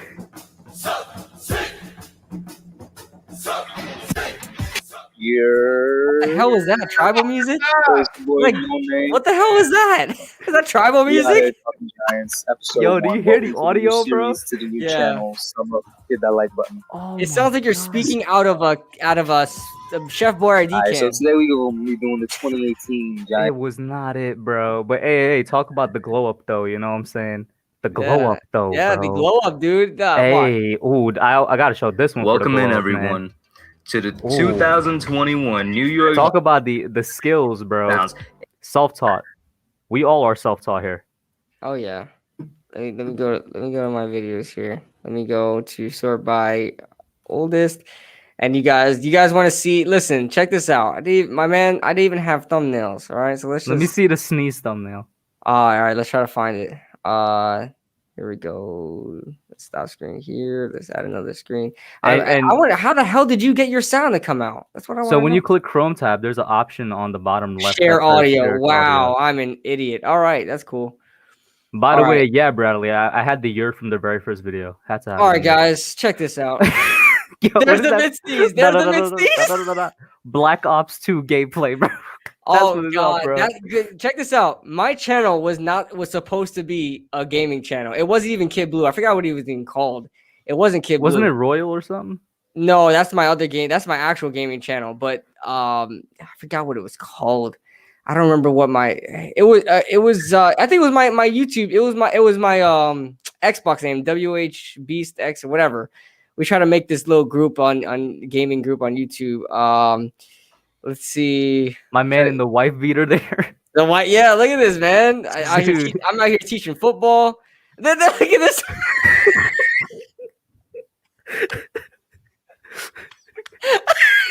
That's brutal. You really do look like a Jersey Shore kid. Oh god! Listen, bro. I just did it. Look at this. These are my thumbnails, man. These are my thumbnails. I look like I'm about to cry here. How many views do those get? Oh, nothing, dude. 37 views, 41 views, 40. I just never stop, dude. Just don't stop. I know. I remember when the podcast was getting like 200 views. Like, that's pretty good. And now it's like Yeah. views in the first And then hour. What the this hell is going on here? This is where I started to dabble in some thumbnails. I just took it straight from Google. They had no editing whatsoever. I don't know what happened to this one. But yeah, that's how. And this is my first football video. The season predictions. So Oh, dang. Phone up and down, too. yep, vertical and everything. I was so I'm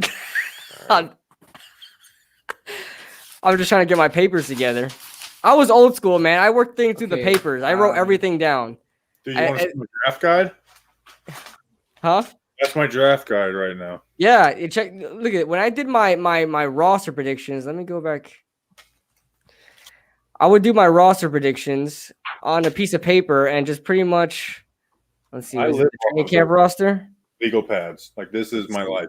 Legal pads. Oh, legal pad, bro. At look at least you this. have a legal pad. I'm doing it on like loose, like white paper. You want to see extreme graphics? Look at these Yeah. graphics right here. Look at these graphics. Got Eric Flowers, I see. I spelled Eric wrong, but so the checks were saying I think they're gonna make the roster. Who's that? Emmett? Emmett Cleary, every single guy on there, man. And I would talk about every prospect. Every prospect. Jonathan Hankins. John Hankins, defensive Cullen tackle on this Jenkins. team, had 7 sacks as a defensive tackle. Oh, last year. 7 sacks So, as a defensive good for tackle, him. eh? Oh yeah, oh We yeah. got Cullen Jenkins. Oh, what, Odigizua? They know there every year, but still continues. Kerry to Wynn? impress. Oh yeah, Got Mizrahi. Marcus I Coon, mean, uh, I would prefer if Penny slides to us, Jackson not Gray, necessarily we he slide to stepped in for Penny. Paul Posluszny when he Yeah, got we're not injured. good right now. And JT Thomas did amazing. JC Thomas did amazing. All right. Before I forget, because we about to close out, Mizrahi, because he was asking about the call-in. I couldn't do it last night because there was a midterm. I had a midterm today as well, and yo, there was 9 questions on that thing, bro. I finished like 7.5. So there's that. with On that what? midterm. Out of 9 Oh, questions, bro. Hey, it's okay. brutal. It was Wait. brutal. How long are these answers you got to give on the Um, questions? it's not long answers. It's getting to the answers that's long. How If do that you? makes sense. What do you mean? So I'm in computer science. This one Oh, was a computer architecture midterm. there's Getting architecture for computers. Okay. Yeah. So it's basically the architecture of CPUs and how they work and whatnot. Getting to the answer is what takes long. Writing that, like when I write the answer in for the submission box and actual whatnot, it's like not longer than 5 lines. But getting to it is was a long process, Gotcha. right? So so I couldn't do it last night, guys. It will be tomorrow night, same time as it usually is on Tuesday nights for the call-in show. Gotcha. I dread school so much. I don't know how people still like. Yeah. Studying. It's like I'm not interested. I can't do it. It's like I can't do school. Like I took one semester. I took one semester of college, and I wanted to get into journalism and sports journalism.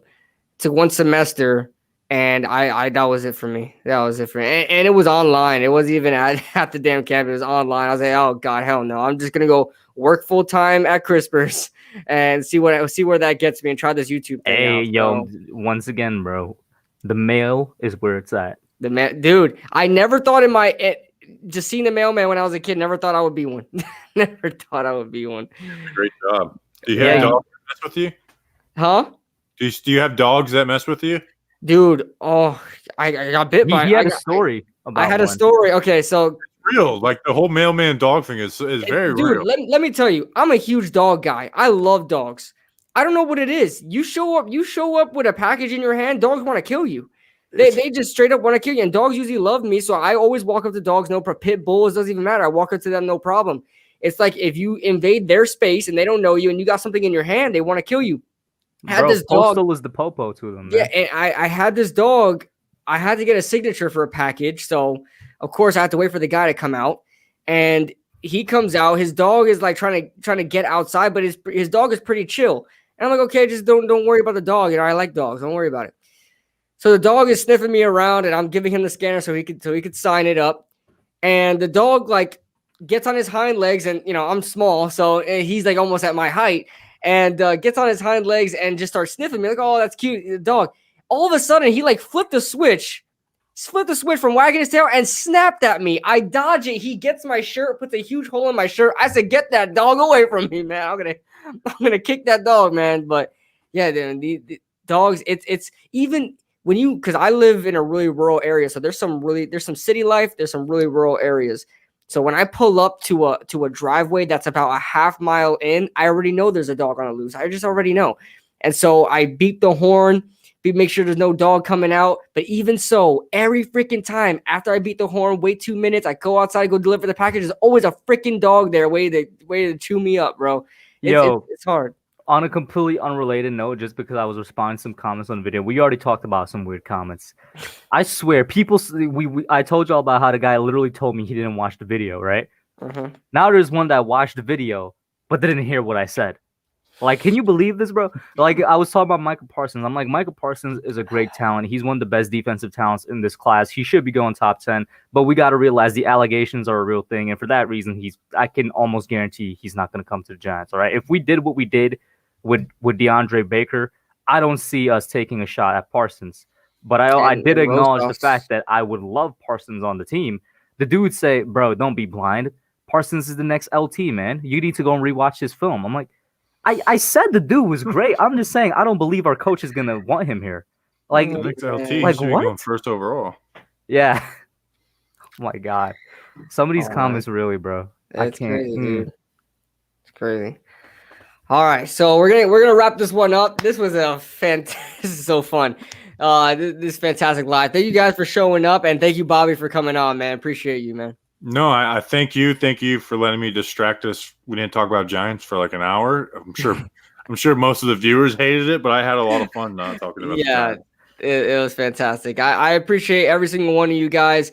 Thank you for coming on. We'll be on next week on the Hubs channel, and I believe we'll have Bobby's counterpart, Justin Pennick, on next week. So that's going to be a lot of fun as well. So make sure you guys tune in next week on the Hubs channel, and we'll be having our podcast on there. with Justin Pennick and for Bobby and the Hub, we're gone. But any last words you want to put in, Bobby? Anything you want to promote? Talking Giants versus the world. Talking Giants versus the No, world. no the whole simple damn man radio world. promotion. Nah, if you know, you know. You know. He's going to keep it real simple. Simple Man Radio, guys. Go check it out. Keep it real simple. Go ahead, Kush. Anything you want to say? Not anything I want to plug. Just please think before you comment. That's really been getting at me for the No, past don't couple do that weeks. on my videos. I love it. Responsibility, guys. Be responsible. Be responsible. And guys, stay away from the streets. Don't do drugs, all that good stuff. And we're gone.